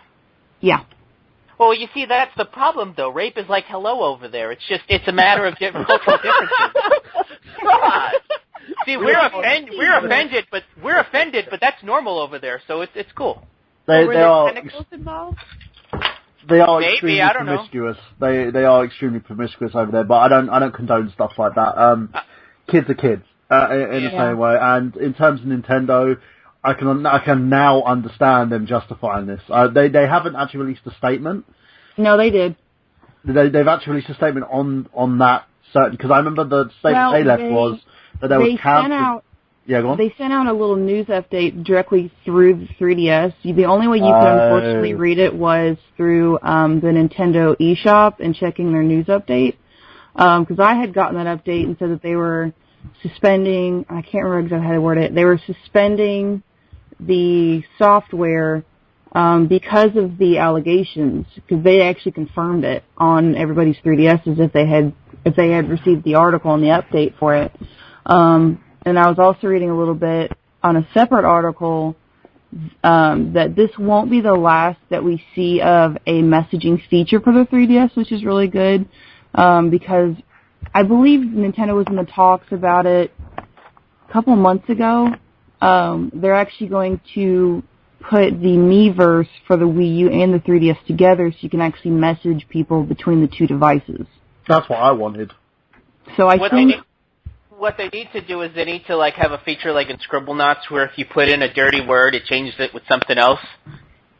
Yeah, I mean, in that article they did say, with SwapNote, or Letterboxd is what it was also called, they couldn't really monitor the notes, but with the new software that they're talking about, they're actually going to be able to monitor what is being sent. Yeah, it's the best way to be. And this is just something they've been working on and waiting to release, to see if they can actually get it to work between the two devices. But as of right now, you are not going to be able to touch SwapNote ever again unless you want to send random messages to people who use StreetPass. Apparently that's the only way it will actually work. Yeah, that's just... Yeah, well, it looks like Miguel will have to find another way to send his penis to unsuspecting people. Just to you, Burhan, just to you. Yeah. Can't do that. You know what I was thinking about this? You know how when you're gonna take a picture of yourself or film something on an iPhone, it can recognize your face. Why can't they implement something that can recognize a dick or something? And they could just throw it to the side. Yeah, there's just a freaking database full of dicks. Yeah. That's why. You know what? That's why I Photoshop my penis. I make sure it keeps people guessing. It's half black, it's half white, and it's half lizard. No, he makes it into Lisa Frank. He just turns it into a dolphin. My childhood is scorned. What you do is you put numbers along the shaft of it, and now it's a thermometer. Oh my god. A meat thermometer. Go ahead and put that in now your it's I Got Gameplay. This is the last episode of I Got Gameplay. We thank you for listening to us the last 50 episodes, but it looks like we have totally derailed. Good night, everybody. But yeah, no, that's just.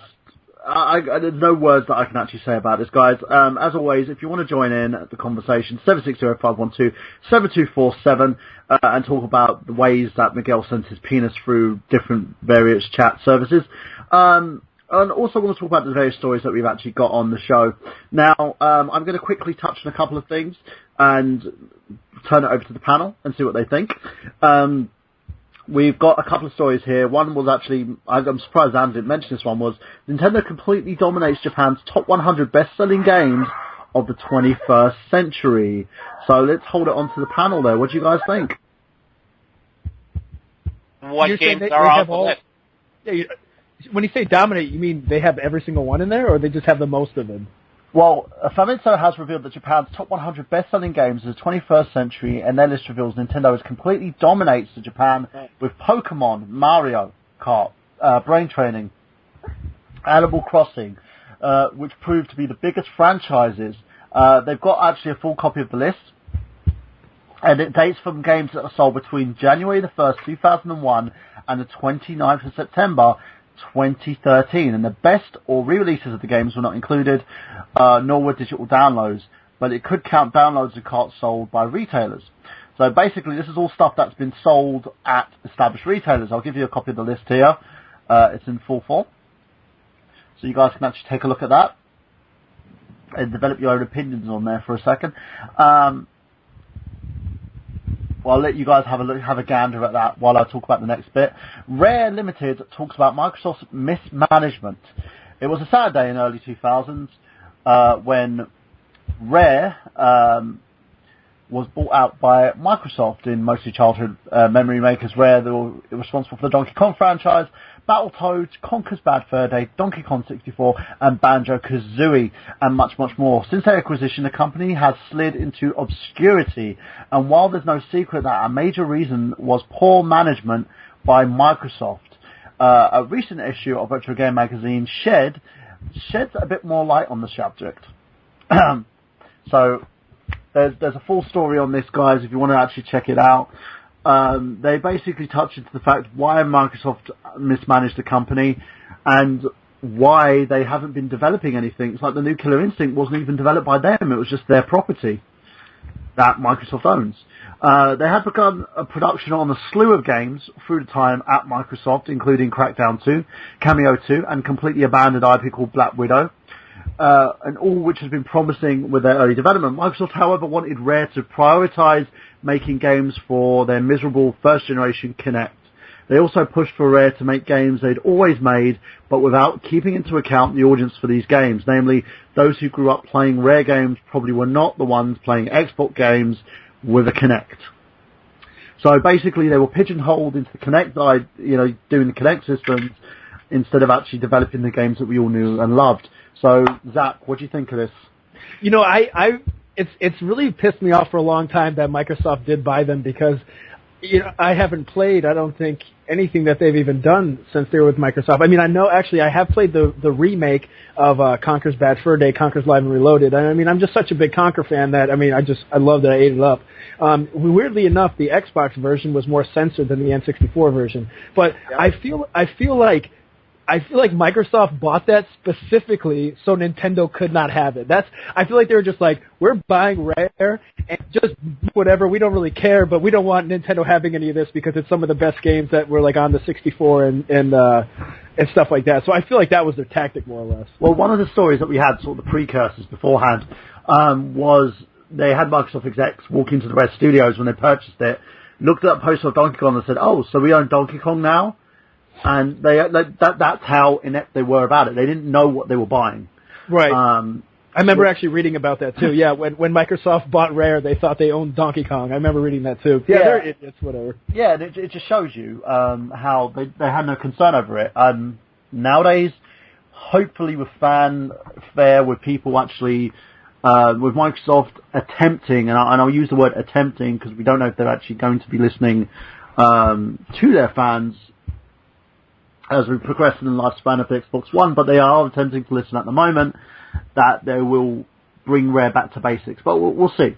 Travis, what do you think of this? Wow.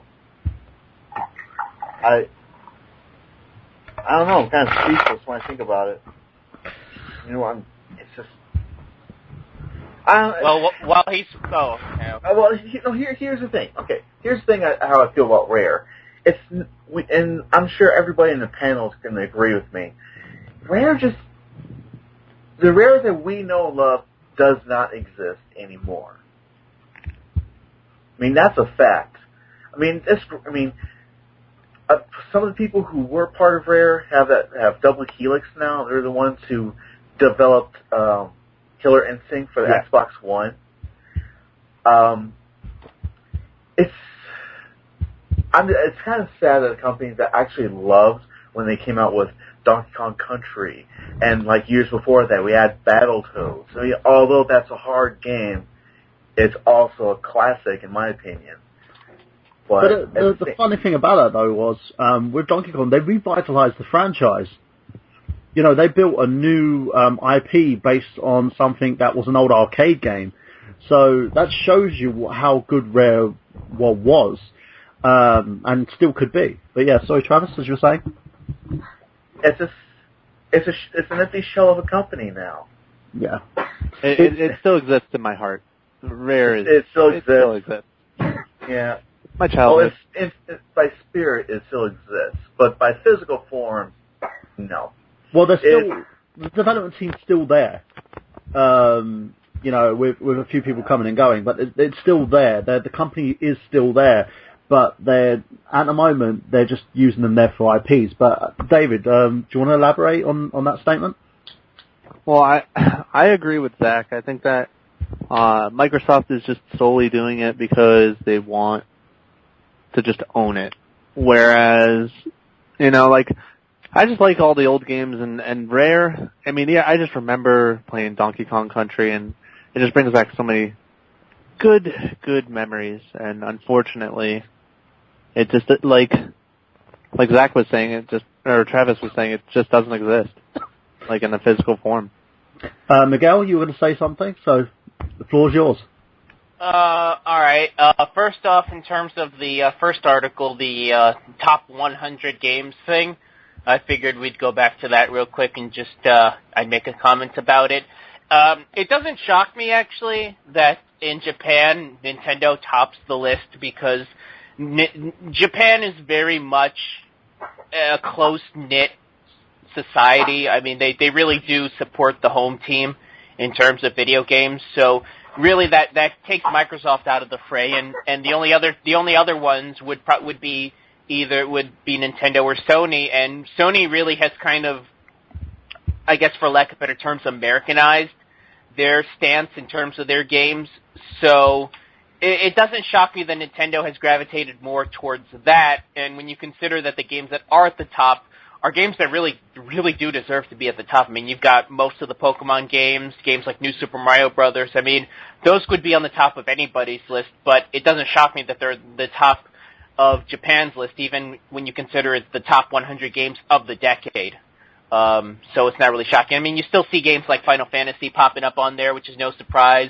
Monster Hunter, Dragon Quest. I mean, it's a very Japanese-centric list. In terms of Rare, Rare being bought out by Microsoft, you know, when I first heard that was going to be the case, my first thought was that they were doing this to have an established platformer market, because when they did this, Nintendo was the top company in terms of platformers. Sony had their platformer franchises like Crash and Spyro, and they were just coming out with Ratchet and Clank and Jak and Daxter. So when Rare bought them out, in my mind, I thought, okay, they're going to have Rare pump out the next big franchise player from Microsoft, and this is going to be their platformer, their Mario, their Crash Bandicoot. And really that never never really panned out. I mean, even when the 360 came around, you had Cameo, which I think a lot of people thought was going to be their next big franchise, and you had the return of Banjo, which was so disheartening, especially considering how much of a fan I was of the first two. I thought Nuts and Bolts was a terrible game. It's just unfortunate, and, you know, Rare knows how to make good games. I mean, their lineage is there for anybody to see. So it shouldn't be too hard, and I think maybe Microsoft is just micromanaging them way too much. My biggest hope is that with the new CEO coming in, there's rumors that he wants to kind of lighten the load in terms of properties that Microsoft owns. I'd love to see him sell off Rare to a company, maybe have them be independent, or maybe Nintendo swoop it and bring those guys back into the fray. Who knows? But I think right now they're stagnant over there at Microsoft. Microsoft clearly has no idea what to do with them. The problem is, I think, as well, they have no idea in game development. A lot of the games that kind of hit jackpot for the console were the FPS shooters. Well, I don't even know if there were exclusives, but I don't even know if the studios were actually owned by Microsoft that developed them. We can touch on that a little bit as we go into the whole competitive gaming topic, but in terms of them, I don't think they knew how to handle the studio. But saying that, neither did Sony at one point. Sony kind of learnt from their mistakes as they progressed. So we'll see how it goes. Hold on, go into that more, because I honestly don't see that. I mean, I think in terms of their platformers, in terms of their work with Insomniac and Naughty Dog, I think they've been really prolific with them. I mean, dating back to the mid-90s. Well, with the PSX, if you look at it, when the console was first released, they had a couple of first-party titles, but they weren't as efficient as, say, someone like Nintendo. Whereas Microsoft, they only started buying first-party studios, say, I think it was in the middle of their Xbox, their original Xbox launch window. And their problem was they didn't know how to handle that side of their gaming because they were always a tech firm first. Console was an unknown thing for Microsoft in general, and the fact that seeing Rare misused doesn't bother me as much as it would bother most, because of the fact that you have to look at who you're dealing with. It's like, say you owned a firm where you were a screenwriting firm, and then you were extremely successful, you were earning money writing articles and other little bits and pieces, and your firm then gets bought out by a car manufacturer. They would have no idea on what you were doing, but they want to get into your sign of business. They get too hands-on with what you're doing and end up screwing what you've made. That's the analogy that I can use with it, because it's sort of apples and oranges. Microsoft have no idea how to develop games. They never have. But they do have ideas in terms of platforms. They know how to make consoles. They know how to make a great online system, because it's what they've done for years. They have people in these industries, in these sectors, that understand what they're doing. If they left Rare to their own devices, trust me, it would have made a hell of a lot better instead of catering towards a new tech platform. Do you agree or disagree on that? No, I agree. I think in terms of the original Xbox, I mean, it's obvious that Microsoft was trying to buy respect. I mean, rather than nurture their own talent, they basically just went out and bought a bunch of these companies because they were names, and they figure, we get these people under our umbrella, they might be able to, bring some people to our platform. I mean, you and I are both wrestling fans. We can probably name a couple of examples off the top of our heads of people doing that. TNA. I'm actually thinking more WCW, but we won't go into that. Yeah. But yeah, I think that was their exact mindset to start off. I think they've gotten better as the years have gone by, but yeah, in terms of Rare, that was pretty much, they wanted a name. Rare was a name, but they didn't know what to do with that name. I think that's the thing. They knew what their strengths and weaknesses were. But let's sort of segue from that. Xander, do you have any comments on this? I mean, you pretty much touched base on a lot of opinions, the same opinions I thought. But I will say one Rare game that I would love to see come back that I don't hear enough people talk about is RC Pro-Am. I would love to see a new RC. I'd rather see another installment in the Jet Force Gemini series, to be honest with you. Oh yeah, that was too. Okay, I'm back. Well, you know what game Cameo, someone had brought it up, was I think a launch title for the 360. I actually played that game and I beat it. I forgot that was even a Rare game. But I actually really liked that game. I played it, through. It kept me interested and I didn't have a problem with it. I'm not going to say it was amazing, but it was definitely, better than Nuts and Bolts. I'm guessing. I've heard such negative things about that game. Right, let's segue on this to a couple of more bits of news. I know we're kind of running over in terms of news because we had a huge lot of news. We've got 20 minutes of the show left, guys. We are going to go into our featured topic in a second. Just to let you know that Nintendo launches their holiday gift guide website. They've launched an animated holiday-themed gift shopping guide website for front paging their top game consoles, their biggest titles and newest accessories, and greatest deals. They also have an ability where you can actually click on who you're buying for, so it could be family, adults, teens, kids, etc. And they'll specifically cater it towards you. A good thing. It's nice that Nintendo has all these sort of facets available, and they know how to cater to the family market. So it's a nice little thing on that. The last one that I'm going to sort of throw to the rest of the co-hosts here, which would you pay $5,500 for a video game holiday? Depends on what the holiday is. Okay, the Ultimate Package holiday for computer games has been mapped out, costing $5,500. Store chain game teamed up with STA Travel to offer gaming fans a pilgrimage to various important locations which are important to the history of gaming. The 4-week trip spans 3 continents and 8 different countries. There you go. And the Round the Globe trip takes the birthplace of gaming as well as visiting stunning locations that have inspired some of the world's most famous games. So I would be up for something like this. They've got where the holiday begins in Edinburgh. You can go from a viewpoint of Carlton Hill, home of Rockstar North, the creators of Grand Theft Auto series, Red Dead Revolver, and also the Max Payne franchises. You can basically go from there to various other different locations. Would I pay $5,500 for it if I had that much throwaway cash? Probably. But it looks like this is going to be for more of the wealthiest of gamers. Yeah, go on, Xander, you were going to say something? Yeah, well, I was about to say, if you have the money to pay for something like that, then it's obviously not that big of a deal for you anyway. Yeah. For me, it's alright. I think that for people like us, none of us on this board probably have the money to actually venture out to something like that. So, saying that, guys, let's quickly move over to our theme of today's episode, which is competitive gaming. So we will do that, and we'll be back within a minute.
Yes, competitive gaming. Basically here, this is one of the reasons why we've got David here to talk with us about this. So David, can you explain to us what competitive gaming is? What is this industry? Because for those of us out there, a lot of hardcore gaming fans might not know that there's a side of this where you can actually make some money.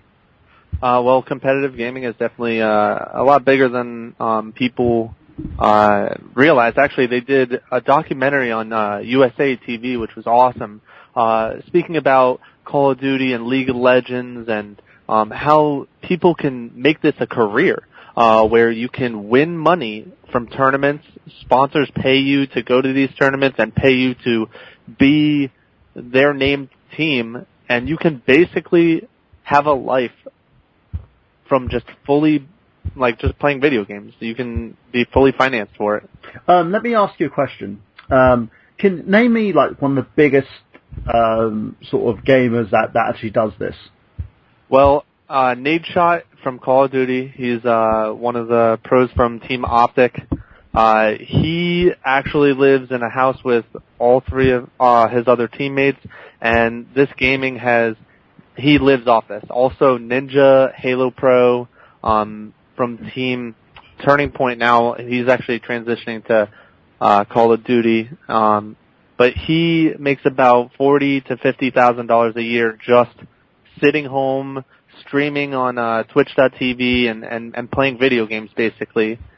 Is this via his sponsorships and the deals that he's gotten, or is this more the fact that he's doing it via monetization? It's mainly because of his sponsorships and his winnings. He has won $100,000 tournament. He's also just streaming, and people donate money just to watch him stream when you don't even have to. Also, a good friend of mine, Aaron, also from Ace, his gamertag is Ace from Status Quo. He just won a $500,000 tournament. So I mean, these people can actually live off their winnings solely. I'm going to throw it over to our co-host here as well and allow everyone to sort of get a question in themselves, because there are a lot of us who's basically host the show, who've been on the show, probably have looked at this as outsiders. So we want to kind of pick your brain a little bit on there. And ladies and gentlemen, we've got 13 minutes left on the show. We're going to go to overtime, which is on the archive. So make sure that you check that out once the archive has been loaded. It'll be streaming constantly, updating itself. So make sure you check that out, guys. If you want to call in now and ask David a question, you can do on 760-512-7247 by clicking the Skype button, by tweeting us at iGotGameplay, or by leaving a message on our Facebook page, facebook.com/iGotGameplay. So to start with you, Miguel, do you have a question for David?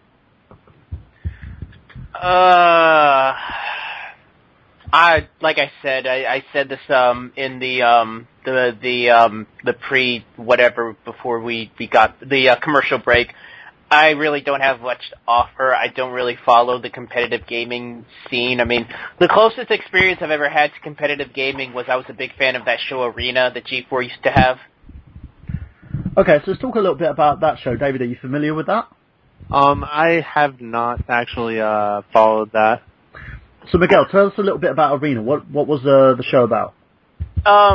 It was one of G4's TV shows. I think I don't know if it was one of the shows that they brought over in the Tech TV merger. That's how I got that's how I started watching it when they used to show reruns of it. But basically, this was back in the mid-2000s, and what they would do is they would bring teams on, and they would have a season-wide tournament, and the winners would get a paid trip to like whatever island beach they had. I think they had one season where it was a trip to Cancun. One was for some other island area, but basically you would bring on a team of 4, and you would go against another team of 4 guys, and you would have to play certain multiplayer games, and depending on whatever game it was, there were certain requirements. Like there was like a best 2 out of 3 in like Soul Calibur 2, first to 15 kills in Unreal Tournament 2004. I mean, like I said, keep in mind this was mid-2000s, so that's the best we had at the time. But it lasted a pretty long time on G4.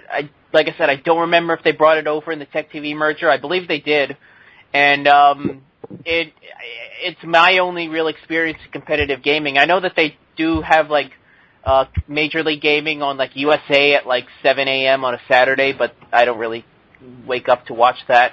But yeah, that's the only experience I've had with competitive gaming was that, and I found it interesting. You know, at one point I would have loved to have gotten a bunch of guys together and gotten a team together to play it, but it's just something that never materialized on my end. Let's span a question from that then. How expensive is it to put a team together? It is extremely expensive, actually. If you don't have a sponsor and you're one of these like kids who are coming in and want to come out of nowhere and make a name for yourself, not only do you have to buy the pass, which is usually for a team of 4 for Halo, it's $250, but you also have to trust people online that you're going to this tournament with. I mean, a lot of teams go with locals now, so they know the person before they just fly over. I mean, it depends on where they're coming from. We have people come from Canada, so they have to buy a plane ticket, their hotel, their food, all this stuff that just adds up. Literally, tournaments can be $1,000 and just going to win maybe 20,000, and it really adds up. And you don't know if you're going to get those teammates that'll flake on you, that are like, oh yeah, I'll go to this event, I'll meet you there and stuff, give you your number, and then just never show up. Yeah, we've had situations like this, and I don't know if you've read it or watched the video on the Happy Console Gamer website, Xander, or the forum, basically on Facebook. A guy posted a video about his trip to Evo, and he went with some guys that he didn't even know. They were basically going to pay like their petrol money and stuff like that to go down there. He took them all the way down there. But the deal was they bought him a pass to the Evo event, and they would literally hang out, and they would get him like some food, like sort of like breakfast and dinner. And there was a huge situation where they ended up leaving him. They started accusing him of thieving stuff and calling him names, and there was a whole debacle about it, and there were guys that he never even knew, but they were from the Evo community, and it kind of it left a very sour taste in this guy's mouth. There's a huge YouTube video on it, but that shows because it shows how important it has to be to trust the people that you're going with. Oh yeah, it's definitely that definitely is a huge factor. I've gotten flaked on before. Back in 2006, we had a teammate. He just didn't show up, and we had to pick up our random 4th, and we actually did very well with this random 4th that was there. But it definitely made me open my eyes on who I can trust to team with, and usually I would only team with someone who has tournament experience that I've met at these tournaments before. They don't have to be locals, but they just have to be making sure that they go to these events. Zach, Kyla, have you got a question? I don't know if I necessarily have a question. I really love just listening. The only experience I've really had with competitive gaming, like I said, the guys that I lived with, I mean, they weren't anything like going to tournaments or anything, but they were trying, especially with League of Legends. They were attempting to with League of Legends. Like they never made it anywhere. And actually, the kind of like David's talking about, I mean, even these guys, knowing each other and living in the same town, they could never seem to get online. They'd have 5 people, and they could never seem to get online at the same time. So they would always play like 3 or 4 with another random person. But, not having 5 completely like kind of screws the whole team, because you have another person who doesn't know exactly what kind of, your ideas are. But, I mean, I don't necessarily have a question, I guess. Do you, Kyla? No, I mean, my only experience, besides playing, when we're talking competitive gaming, was playing Tekken with my sister when we were like 14, and I'd lose and I'd punch her in the arm, but that's my experience with competitive gaming. Yeah. and your roommates, pretty much. Well, I can comment on actually that, because I don't think you guys understand, like the thing that we were talking. Zach said that his teammates or his roommates were trying to do it in LOL, and his teammates wouldn't get on all at the same time. With my team, when we're practicing for an event, we have specific times where everyone gets on. And we have to stay on for at least like 2 hours a day, make sure we're going over, and after we're even practicing, we go over the video of what we did, and films, and make sure that where we were in positioning and how we can fix the flaws that we had. And then, with, is it Kyla? Yes. Alright.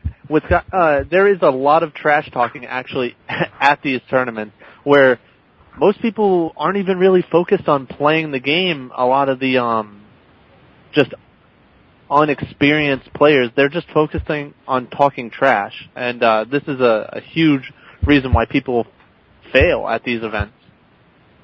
Isn't that the case, though, when you're dealing with people who just have experiences playing online? I mean, I've tried I've said this before. I've talked to Burhan about this other times. I've tried playing online on the Xbox 360 and the PS3, and it's just such a it's awful. It's an awful experience. I mean, you're just dealing with like little 12 or 13-year-olds who are saying things that, God, I couldn't even have thought of back in my day to sound, as old as I really am. Well, you know what? There is the case of the communities. When you get into the community of the Xbox, I said this before the broadcast, is Xbox has a more competitive side to it than PlayStation. And I mean, on PlayStation you get a lot of the stoners, a lot of like the kids who don't want to pay for the online play, and it's really more of like a chill instead of like a competitiveness. Whereas like Xbox, I don't see as many kids on there that are like talking trash and stuff. The community definitely is poor in the cases of people talking trash, though. But at the end of the day, you see the online play too, because that is a huge factor. Whereas people are good online and they won't show up at tournaments because of nerves or their connection. So I mean, that is a lot into it that a lot of people don't understand. Yeah, I was going to say too about like the trash talking. I mean, like that's almost become like a staple with online gaming. That a lot of people don't play it and they're like, oh, I feel like I'm getting cussed out by 12-year-olds. But I mean, you got to also take in consideration like back in the day, like going to arcades. Like I remember going to arcades and I wasn't old enough that I was supposed to see some of the stuff that I saw going on at arcades, man. Because I mean, like, honestly, there were times that there were some places that you'd go to and they would just be unsafe.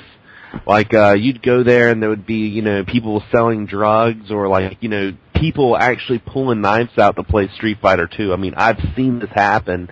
And it's cool that you actually have tournaments like this that, is in more of a family-oriented, atmosphere to a certain extent. You don't have to worry about anything, unsafe like that happening in some like, gas station or skating rink or something like that. But what I was going to ask you, David, was what exactly do you do to train yourself for tournaments? I mean, obviously it's, playing the game, but is there a certain kind of playthrough that you do, like working on certain weaknesses or different physics? Yes. Well, with Halo, you can play online, and there's only so many situations. One of my friends, Ryan Noob, said this in one of his interviews, is I've played so much online that I know every single situation and what to do in that situation to come on top. And he's a very successful player. And one of the things that we do with my team, I actually went to Atlanta 2 months ago and we got 5th, which is definitely one of my best placings. And one of the things we did to practice is when scrimming other teams, our communication has to be on top. If you ever look into the Major League Gaming or any of that, the communication is very specific on where people are, their names, how many shots they have on them, where they're spawning, how many are dead, how many are alive, staying alive, things like that. And one of the things that we do to train is we will go into theater mode, which is a great aspect. And we also stream, too. We can go back and watch the rebroadcast and see, in the situation that we were at, the communication that was said, what could we have done differently to position ourselves to come on top, mainly holding tops of the map and rotating the spawns. Literally, we play the game not to kill, really, but to put them on a spawn kill after we've killed them once. So it's mainly controlling spawns. Yeah, I've played some online games with I've played some online games with some, like, random people that knew what they were doing and some people that were just, like, just killing stuff. And it is a different experience when you're in a team that everyone communicates. I remember playing, like, Halo 4 and, my buddy who's a huge Halo fan, he would, like, tell us, he was like, all right, the new weapon just spawned. Meet me up here. And it was almost, like, overwhelming for someone like me that's more of a casual online player. I don't play a whole lot of online, so it was really weird, and it really shows, the other aspect of first-person shooters, because I think a lot of people that don't play a whole lot of first-person shooters look at it as like, it's a bro game. They're like, oh, this is a bunch of guys that's, shooting everyone. But there's actually a lot of skill that goes into it. Well, that is one of the things, and we do have coaches to time weapons, because in earlier games like Halo 3, as the weapon's dropping, if you pick it up before it hits the ground, you put a delay on it until you stop moving your character. So the spawn times would be at 12:27, 9:50, and 7:14, for example, of a 15-minute game going down. If you were to pick it up at 12:27 as it's falling and walk for a good 5 seconds, you put a 5-second delay on the weapon. So instead of spawning where it'd be you picked it up at 12:27, instead of spawning at 9:50, it'll be spawning at 9:45. Just to let you know, ladies and gentlemen, we have moved over to our archive stream. If you want to take a listen to the podcast, just make sure when the archive's over and done with, give us a listen. We are currently talking with David Fernandes as he's talking to us about to use a better term, the sciences behind competitive gaming. Go for it, David. Well, that's just one of the things. It's another factor of a strategy, because if you get on their side of the map and delay their sniper, say they get you on a spawn kill and they go to get their sniper, and it's not there because you delayed it, that is a strategy that you can use working. Yeah. One thing I want to ask you actually as well is what's the legislation of this? And before we go into that, Miguel, you're going to be heading out, so do you want to give us a few plugs before you go? Check out my blog, 90s Kid Presents.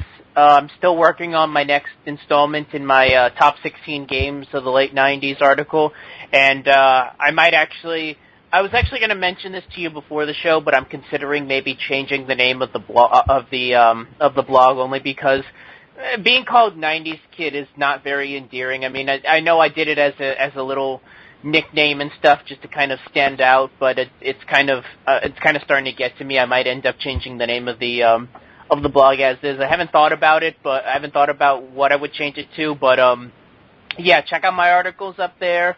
Check out This Job for Hire on Burhan's YouTube channel. It's his show. I think episode 3 is the one that I wrote. I'm not going to spoil what it is, but I'm just going to say Michael Bay's involved. And just check that out when he posts episode 3 in the coming weeks. And that's pretty much it. Oh, fanboysanonymous.com. Thanks, Miguel, and you have a lovely night, my friend. And we're here talking with Dave Fernandes. As always, we're talking about competitive gaming, and we're going to go a bit more into detail about that as we move on to Travis Goss. So, Travis, do you want to ask a question for David? Yeah. What is how do you motivate yourself when it comes to the point where you or the team just have like the most difficulty with the game? How do you get yourself through it when it comes to the point where you just hit that wall and you just? Yeah. Well, you know what? It's happened to me at multiple tournaments too. Is people who are unexperienced at tournaments that we've given chances, they get nervous, and where we've been down. I remember this happened at Atlanta. We were down 2 games, and you literally have to stay positive, especially for a comeback. Any day you can win, and we were almost knocked out and not even going to be in the top 16 of this tournament, and we ended up coming on top and winning 3-2. So we won the next 3 games in a row, and it's because of the positive just speaking.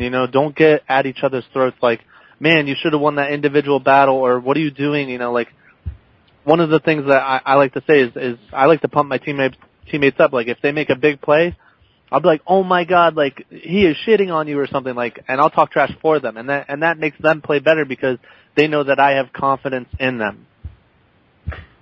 And I want to ask you a quick little question as well on what's the legislation like? Because I know games are probably done and legislated differently, but how can they actually legislate to find that no one's like cheating? Okay, well, one of the things that they do have online tournaments where you can't guarantee 100% that no one's cheating. A lot of people stream, so that way people really can't cheat. But one of the things that they do at the events is they always have a ref at every single station. So making sure that the game types are right, because the different various amounts of game types, you have Capture the Flag, you have King of the Hill, you have Slayers, you have Extraction, like different things like that. And the refs always check the settings before they actually start the game. And there was an actual controversial thing that happened at Atlanta when I was there. The game time on the clock was set incorrectly, and the team that won, it was a tied series of a game 5, so it was 2-2. The team that won had host, and they put it on the game time of 10 minutes instead of 15 minutes on a Slayer. That shouldn't really matter, in my opinion, because it's a Slayer.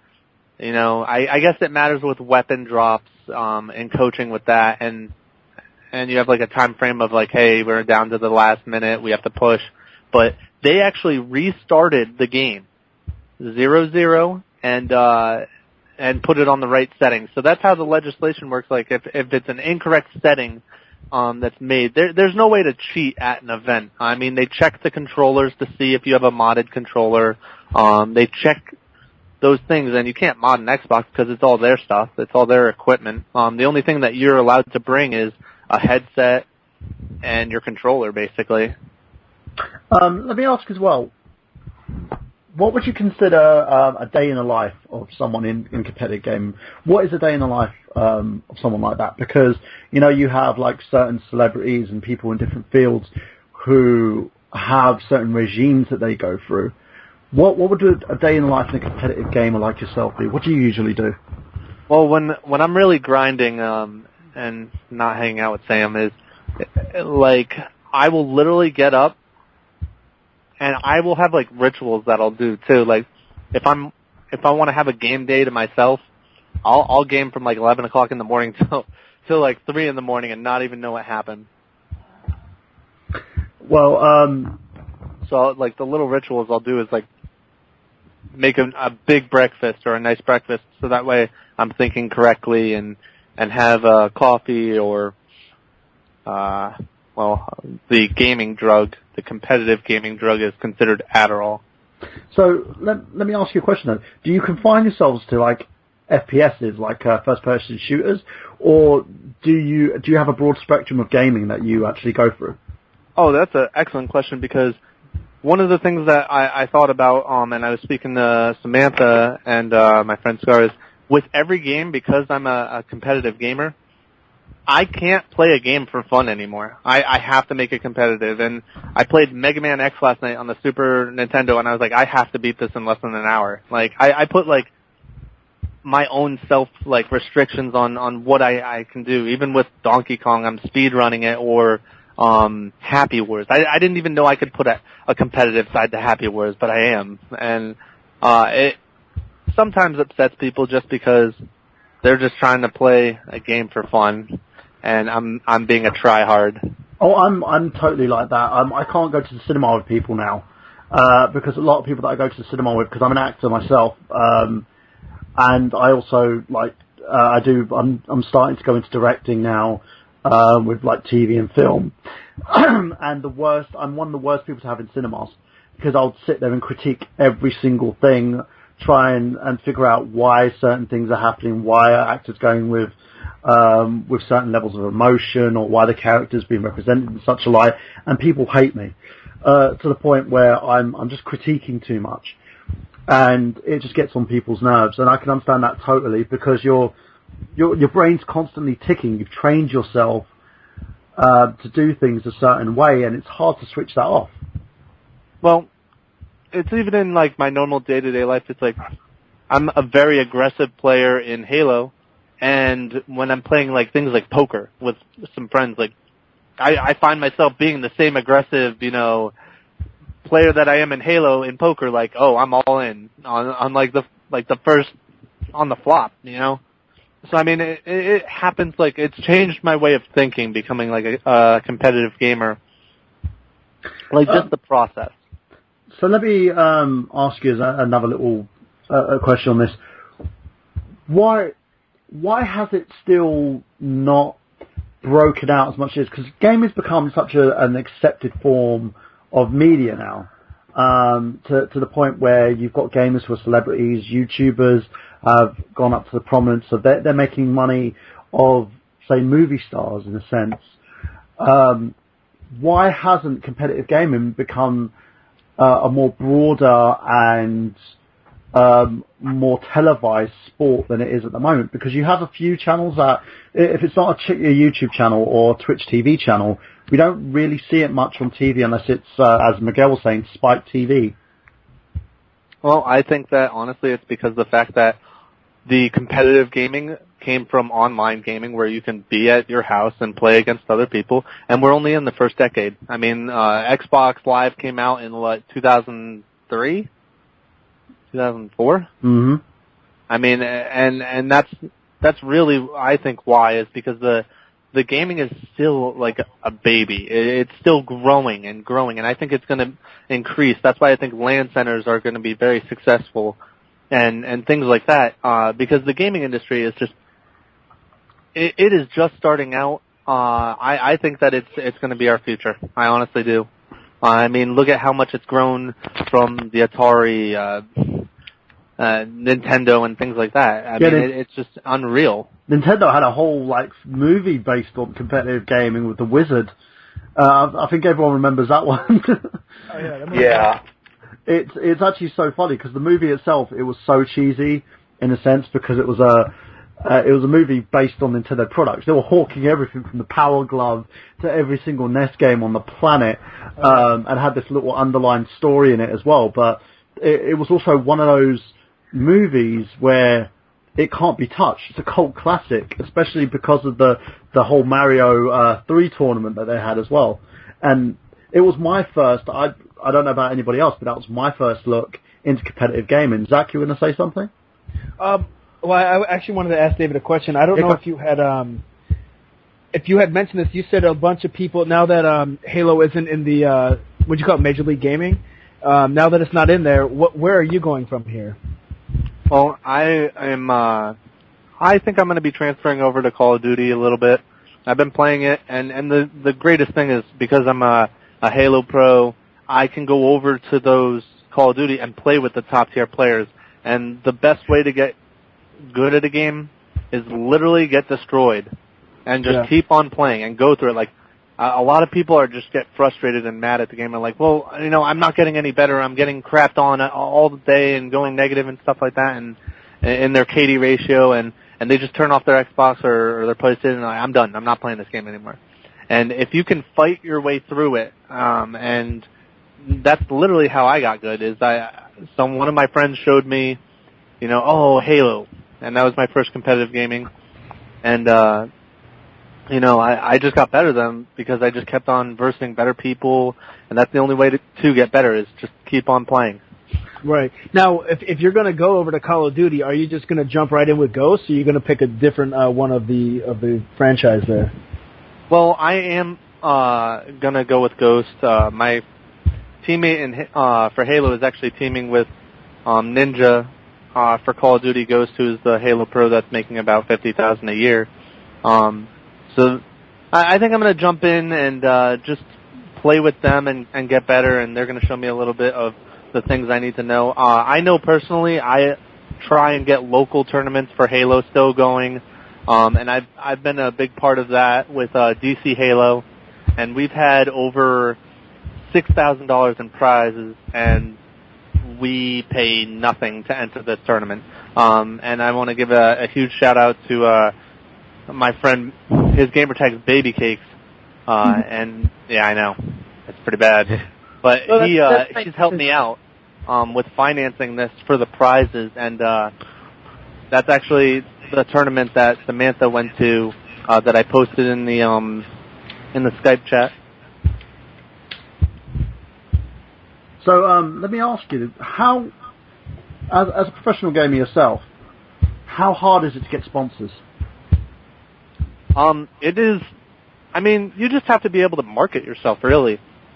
if you've shown yourself at a tournament, your work speaks for itself. And then you just have to go and basically just explain to these companies. The company that I'm sponsored by is Horseshoes and Hand Grenades. It's a local vintage gaming store in my town, and they had no real clue about this competitive gaming. I brought my jerseys down that have like my gamer tag on the back and my team name on the front, and like the pictures and videos, and they were so excited about. They're like, where do we sign up? We want to send you to one of these tournaments under the team name Horseshoes and Hand Grenades. We'll make you like shirts and jerseys and things, and they actually signed me with a $1,500 sponsorship.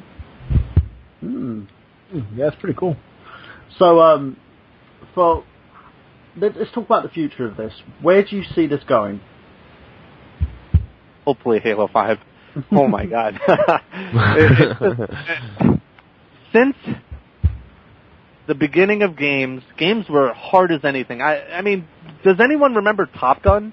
Like, how the hell do you friggin', let alone land the damn plane, and then the next one you have to, like, take off and stuff? Dude, it was just, I remember screaming at my TV. It was so damn hard. And then games have just gotten user-friendly over the years, and it's disgusting to me because I think games should be hard and challenging.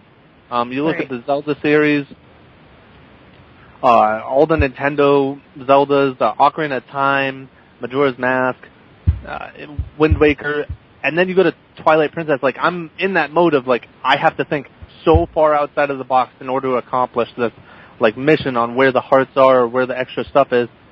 And I'm playing Twilight Princess, and I feel, finally, literally, after 2 hours of trying to figure this thing out, I'm like, really? That's it? That was the dumbest thing ever. I had to be like a child to think of that. You know, like, it was literally right in front of my nose, and it's because I'm so used to the Zelda series just being so hard that they dumbed it down so much with Twilight Princess. I was just really upset.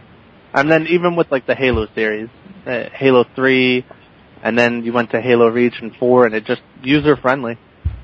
Well, one of the things I wanted to also mention was about gaming the way it is now. It's like, when I get a new game, I feel like it's such a time investment. Because, you know, back in the day, you know, if you couldn't figure out a game, you had your instruction manual. Now, you know, instruction manuals are obsolete. You're very lucky if you get one at the end of a freaking game. But now the instruction manual is the first, like, 20 minutes of a game.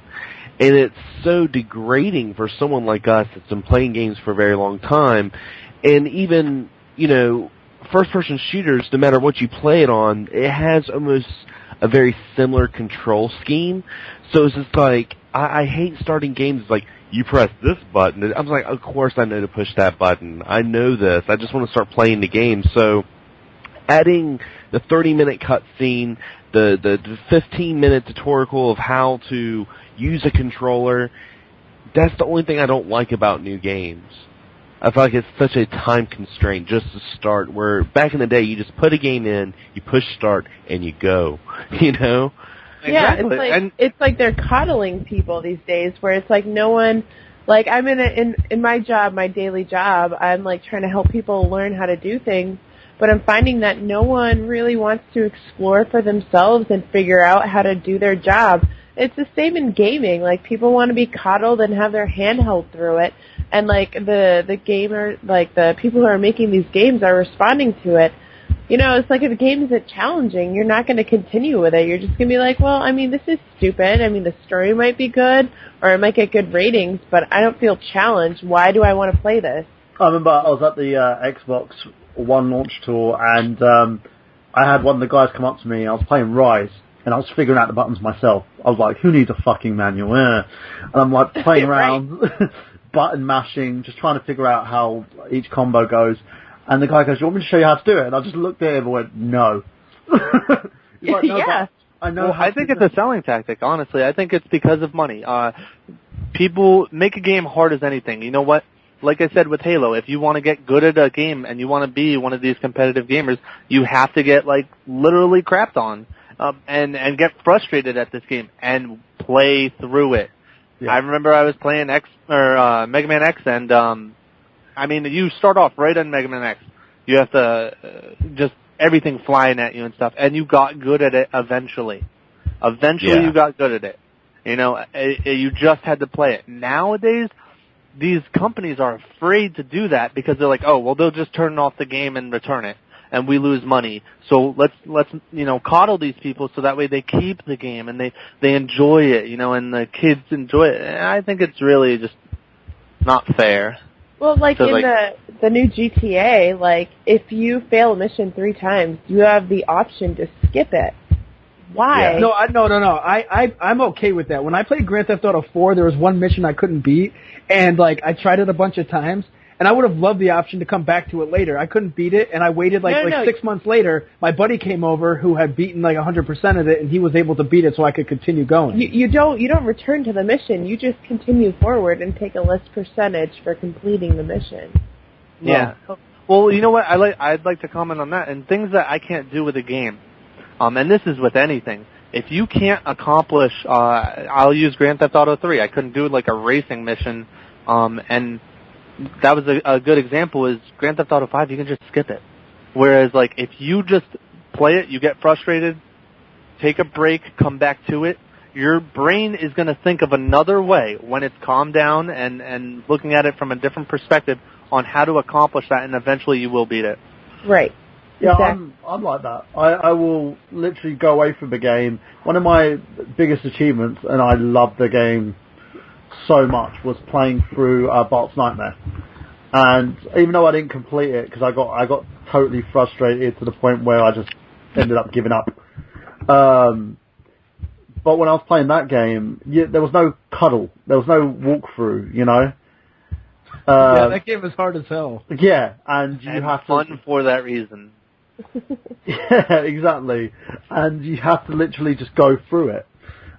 Where it's like GTA Online, you had to do a tutorial mission before you played the game. It pissed me off because when it was glitching like hell, it was the same tutorial mission again and again and again. If you count, I was gonna literally, I wanted to find someone from Rockstar and punch them in the face, and send them some malicious tweet. And I was like, no, it's just glitchy. It will work. It will work eventually.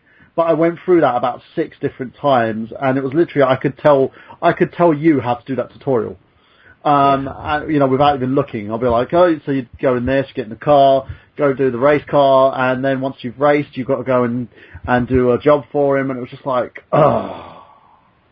Well, I'm sorry. Go ahead. Oh, go ahead. And I was just gonna say, talking about difficult games, me and Zach have been playing Pocky and Rocky. For the last 2 months, just chipping away at it each day, trying to find the best way to do it without cheating and watching someone else do it, but just formulating the best way to do it. We've died so many times, a million times, just trying to get through the game. Still haven't beaten it, but that's also the allure of it, is that the game is so hard, and we're just trying to figure it out and figure the best way to complete the game. But that game is also really satisfying too. When you finally beat a boss, you feel like you're the fucking man. Oh yeah. Absolutely. There's an uproar oh my god. Yeah. Yeah, and then you keep trying to play again and again. Some people will just get competitive with it and say, let's see if I can beat it in this many hours. And that's the way it should be, instead of going through a game and this is how you jump. I like Mario Brothers U is the worst offender in this, where if you end up losing at a level, you can click on this block. You have the option to click on the block, and Luigi will play through the entire level for you. Oh, they do that in Donkey Kong 3DS, Donkey Kong Returns. They do that as well. But again, Nintendo are catering it towards kids. That's why with me, I'm like, fuck it, I'll just do the level. No, Luigi's not doing it for me. I'm just going to do the damn Luigi. He's trying to complete my level for me. Well, what I was gonna add real quick was the way I game is I'm not a very cooperative. I mean, I don't want to say I'm not cooperative because that sounds bad, but I don't really get mad at video games. Something might be unsettling, but my friends always make fun of me because when we play Halo, they're getting into it. They're yelling into the mic. They're doing this, and me on the other side, I'm just like, oh, well, that's unfortunate. Oh, well, this sucks. Obviously, you haven't played the impossible game. I will scream at that.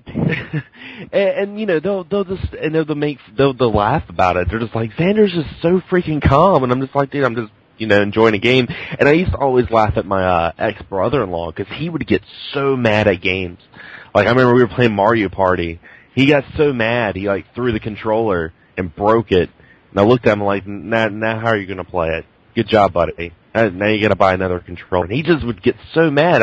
I was never one of those gamers. Like I never threw my controller or stomped around. And I love games like Castlevania and Mega Man. I just set it down, go get something to drink, take a smoke break, come back and just play it. That's just how I am.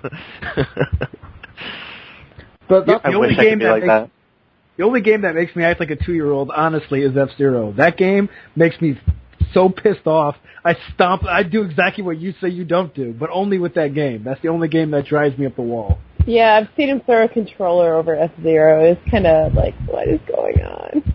But I will mention, if there was money involved, I would probably get a little bit more competitive. If I was just like, I really want to win, $10,000 or something like that, then I would probably get a little bit more upset. But when I'm just sitting at the house playing Xbox Live, drinking some beers, I don't give a shit.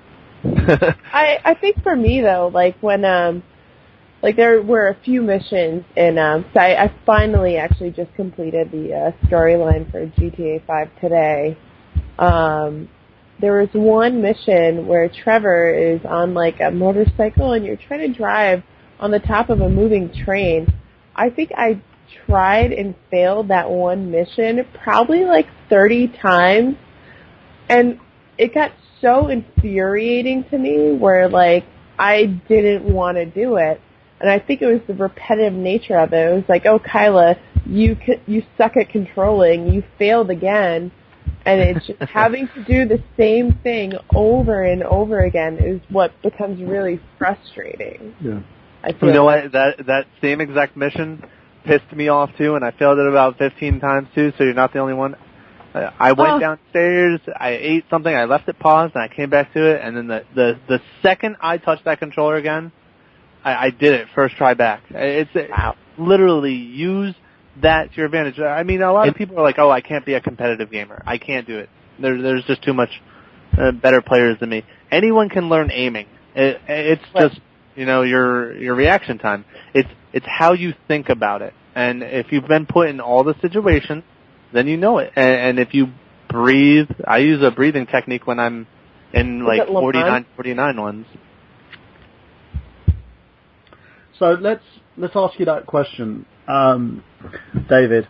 Have you ever game raged before in the middle of a tournament? Not at a tournament, no. Because just because I know what's at stake.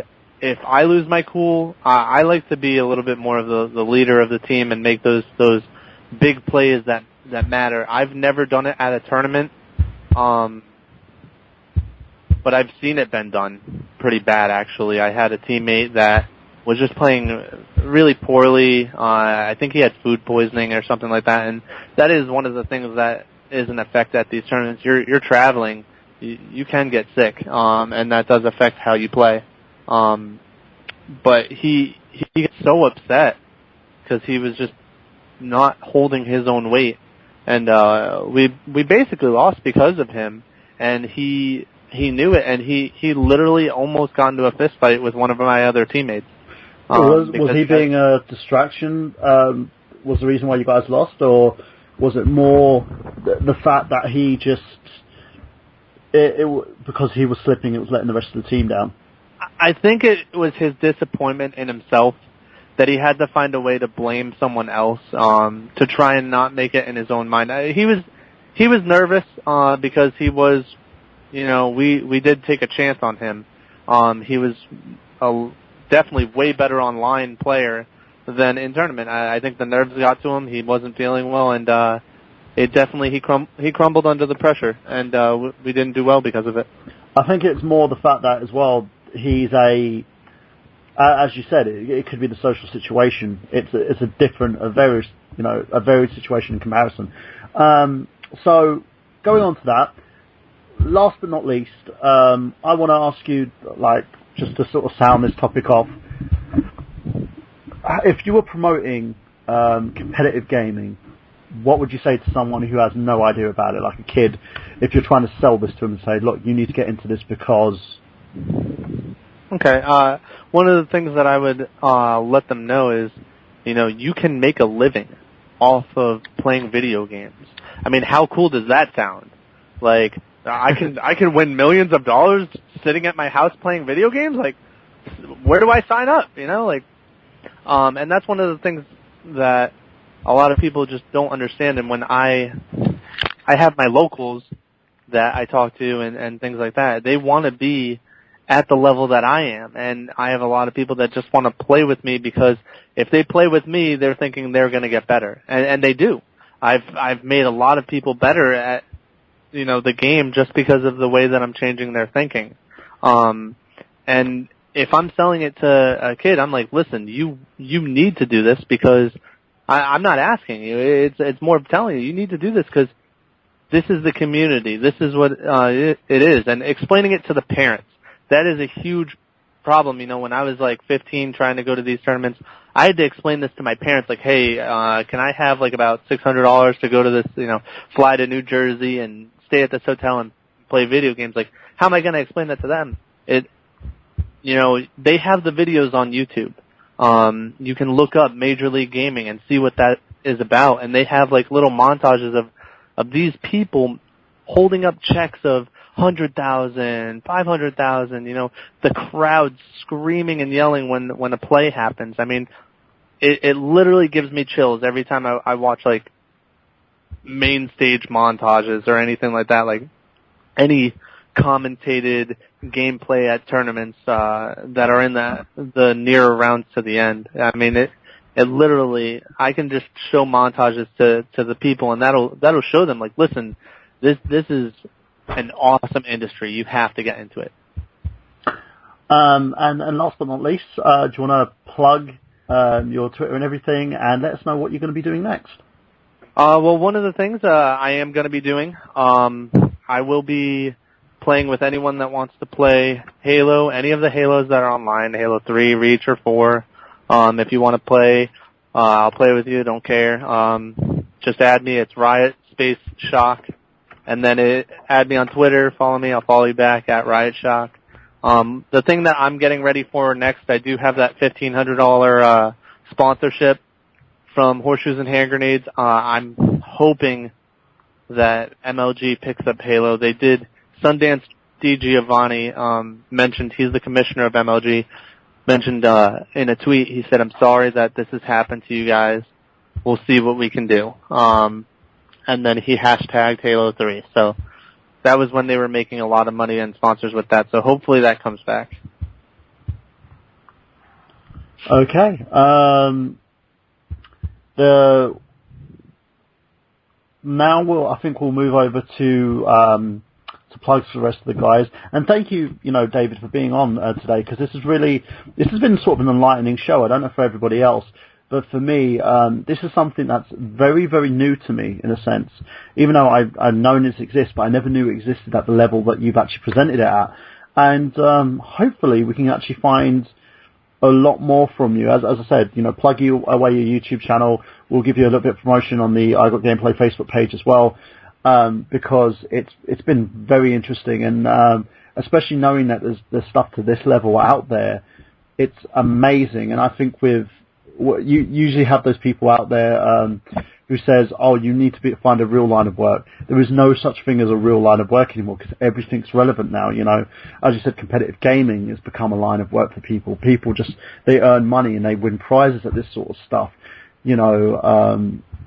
Social media, YouTubing, vlogging, the people are making money in so many obscure certain ways, and it's very enlightening to actually see something like this and see someone like yourself who is trying to make a success of this. Where can we reach you? You can go at Riot Shock at Twitter, on Facebook. If you type in David Fernandes, I'm up there. My YouTube, I think if you just type in Riot Shock, it'll come up. I actually don't know my YouTube one. I haven't been on it in a while. But I'm actually on a bunch of other videos. If you type in Riot Shock in YouTube, not really to my account, just because I don't post as much. I'm just starting to stream on twitch.tv. So that's twitch.tv/Riot Shock. But they have a bunch of tournaments that I was at and that was streamed. So you can check those out. But I will be streaming an awful lot more at twitch.tv/Riot Shock. Also, you can add me on Xbox Live, Riot Shock. That's basically my information. And guys and girls, what I'll do is I'll see if I can actually put together a few documentaries and stuff that we've got going on in terms of this style of gaming, because I want to see a lot more. I know I'm extremely intrigued. So let's move it over to the co-host now. We'll start with you, Zach. Kyla? All right, yeah. Kyla, actually, she went down. She's not here anymore, but she had a great time, and she wants to thank everybody and everything like that. As for our plugs, you can catch us on YouTube. If you go there and you can just type Getting Your Nerd On, you can find us. We got a lot of cool stuff coming up. We got a lot of live footage. That's one thing people have been asking us with our pickup videos and stuff like that. We got some lists coming out. We just got some cool stuff coming up. We are soon going to start a Twitch account because we just want to play Pocky and Rocky, and we want everyone to see how much we suck, and so they can see how we get better and better. I got two last things. You can check out the band I'm in. It's about punk metal band. Our website is killtac9.bandcamp.com. That's KILLTAC 9.bandcamp.com. You can check out our new metal record there, The Promised Flavor. Also, when you're there, you can find a link for our older stuff. And the last thing that I want to say is last week I told you guys we're going to be kind of revealing our new Star Wars channel today. Well, I'm just going to postpone it one more week until next Saturday when I tell you guys all about it and where you can check it out. But it will be coming, and stay tuned because we got a cool Star Wars channel coming up for you. Thanks, man. Travis? Yes, I have 2 YouTube channels that you can partake of, and you just heard about earlier this episode. I have 2 shows. One of them is called Rose-Colored Reviews, a show where I take a look at classic video games, television shows, and movies, and through rose-colored lenses, I see if they still stand the test of time. It never gets easier to say. But I just posted an episode a couple days ago of where myself and my dear friend Courtney and I partake in Jelly Bellies, Bean Boozled, Who Barfs First, or Who Has to Leave in Order to Go Puke First. But go check that out. It's at www.youtube.com/rose-colored-reviews. And I have a Let's Play channel called Rose Colored Let's Play. And this is a show where I play classic video games, commentate on them as I play them, and see if they're still worth playing today. I know I promised I was going to have Skull Monkeys come out today, but things kind of happened, so it's going to be out tomorrow, Sunday, the 10th. So it's going to be coming out to you real soon. And go to facebook.com/rose-colored-reviews if you like the show. And, oh, by the way, the YouTube shows, please like, comment, subscribe, and share with your friends. And YouTube, bring back those video responses. Those were the best. Oh, yeah. Yeah. I agree. It's, they've kind of cocked a lot of things up there on YouTube, but that's for another show. Xander? Well, I host my own podcast, Excess Gaming Podcast. You can check it out on Automatic, or you can also subscribe to us on iTunes. I also host my own YouTube channel. That's Xander Skullion on YouTube. And it's really interesting that we were all talking about competitive gaming, because I usually don't tell people about what I'm working on, but I'm actually working on a video talking about my favorite local multiplayer games. So I'm going to be talking about some games that I used to play back in the day before we had Xbox Live and PSN and stuff, so it's really interesting. But I just uploaded a video about 2 days ago called Link to the Memories, where I talked about The Legend of Zelda Link to the Past and my memories that follow that. So you can check that out on youtube.com/Xander Skullion. Also follow me on Twitter. That's Excess Gaming Podcast on Twitter. And as always, guys, nerdgenius.com, fanboysanonymous.com. You can check out this podcast and loads of other stuff. I'm working on episode 23 of This Job for Hire, which we'll be shooting on the episode 3, not 23. We'll be shooting it on the 23rd of November, so you've got those all mixed up. And this one is taken a lot more to deal with than my usually sort of shooting the episodes, because the cast is usually myself and a few like friends of mine who are doing this. But I'm actually working with other actors, so it makes things a lot harder. I'm hoping to put the focus back on us trying to put it through. And also, you can check me out on Twitter at Michael Burhan. I don't use my Twitter as much as I use Facebook, so if you want to add me on Facebook, you can do, facebook.com/Michael Burhan. Check out my company, Enigma Entertainment. We deal with film, television. We're currently looking at contracts and dealing with documentaries, corporate work, and tons of other stuff. If you, at the moment, for December alone, if you live in the UK, we're doing a lot of free work, so if you want to give us a contact, you can either contact us via our website, contact me via the Facebook page for Enigma Entertainment, or contact me personally, and we'll make sure that we get everything through from you on that one as well. There's loads of stuff going on at the moment, and thank you everybody who continuously and consistently tunes into I Got Gameplay. We've reached another milestone as we're steadily climbing back up on our live feeds, which is great. It shows how intrigued a lot of you are in topics that we discuss. If you want to ask us about talking about certain topics, you can do. We're everywhere. We go through the Happy Console Gamer forum. We have our Facebook page, facebook.com/IGotGameplay, fanboysanonymous.com, Google+, even my own personal YouTube channel, youtube.com/TheNerdGenius. Everything and anything. And look out for this job for hire on Blip TV as well. We are trying to get the series on there so we can actually progress on. Movie Files coming back. I've got 2 episodes that I'm going to be posting for this month, so we're going to try and keep it out to 2 episodes a month.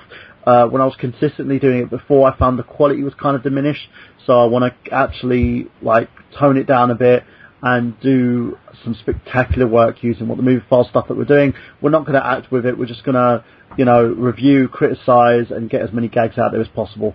And that's pretty much it from us, guys. And remember, for Xander Skullion, Zack Latour, Kyla Dipietro, and also Samantha Jennings. Oh, I need to plug for her as well, at Twinkie Jean on Twitter, and you can find her on I Got Gameplay as well. So add Sam. She's an awesome gamer, and someone that we love having on I Got Gameplay. Totally, she's in our regular rotation of co-hosts, but she's not working her ass off. So, and that's pretty much it from us, guys. And as I said, from Sam, from David, for Miguel Leon, Mr. 90s Kid himself, and for Chris Locs, of course, and everybody on I Got Gameplay, for Megas Powers Radio as well. Just remember that we've got gameplay. Have you?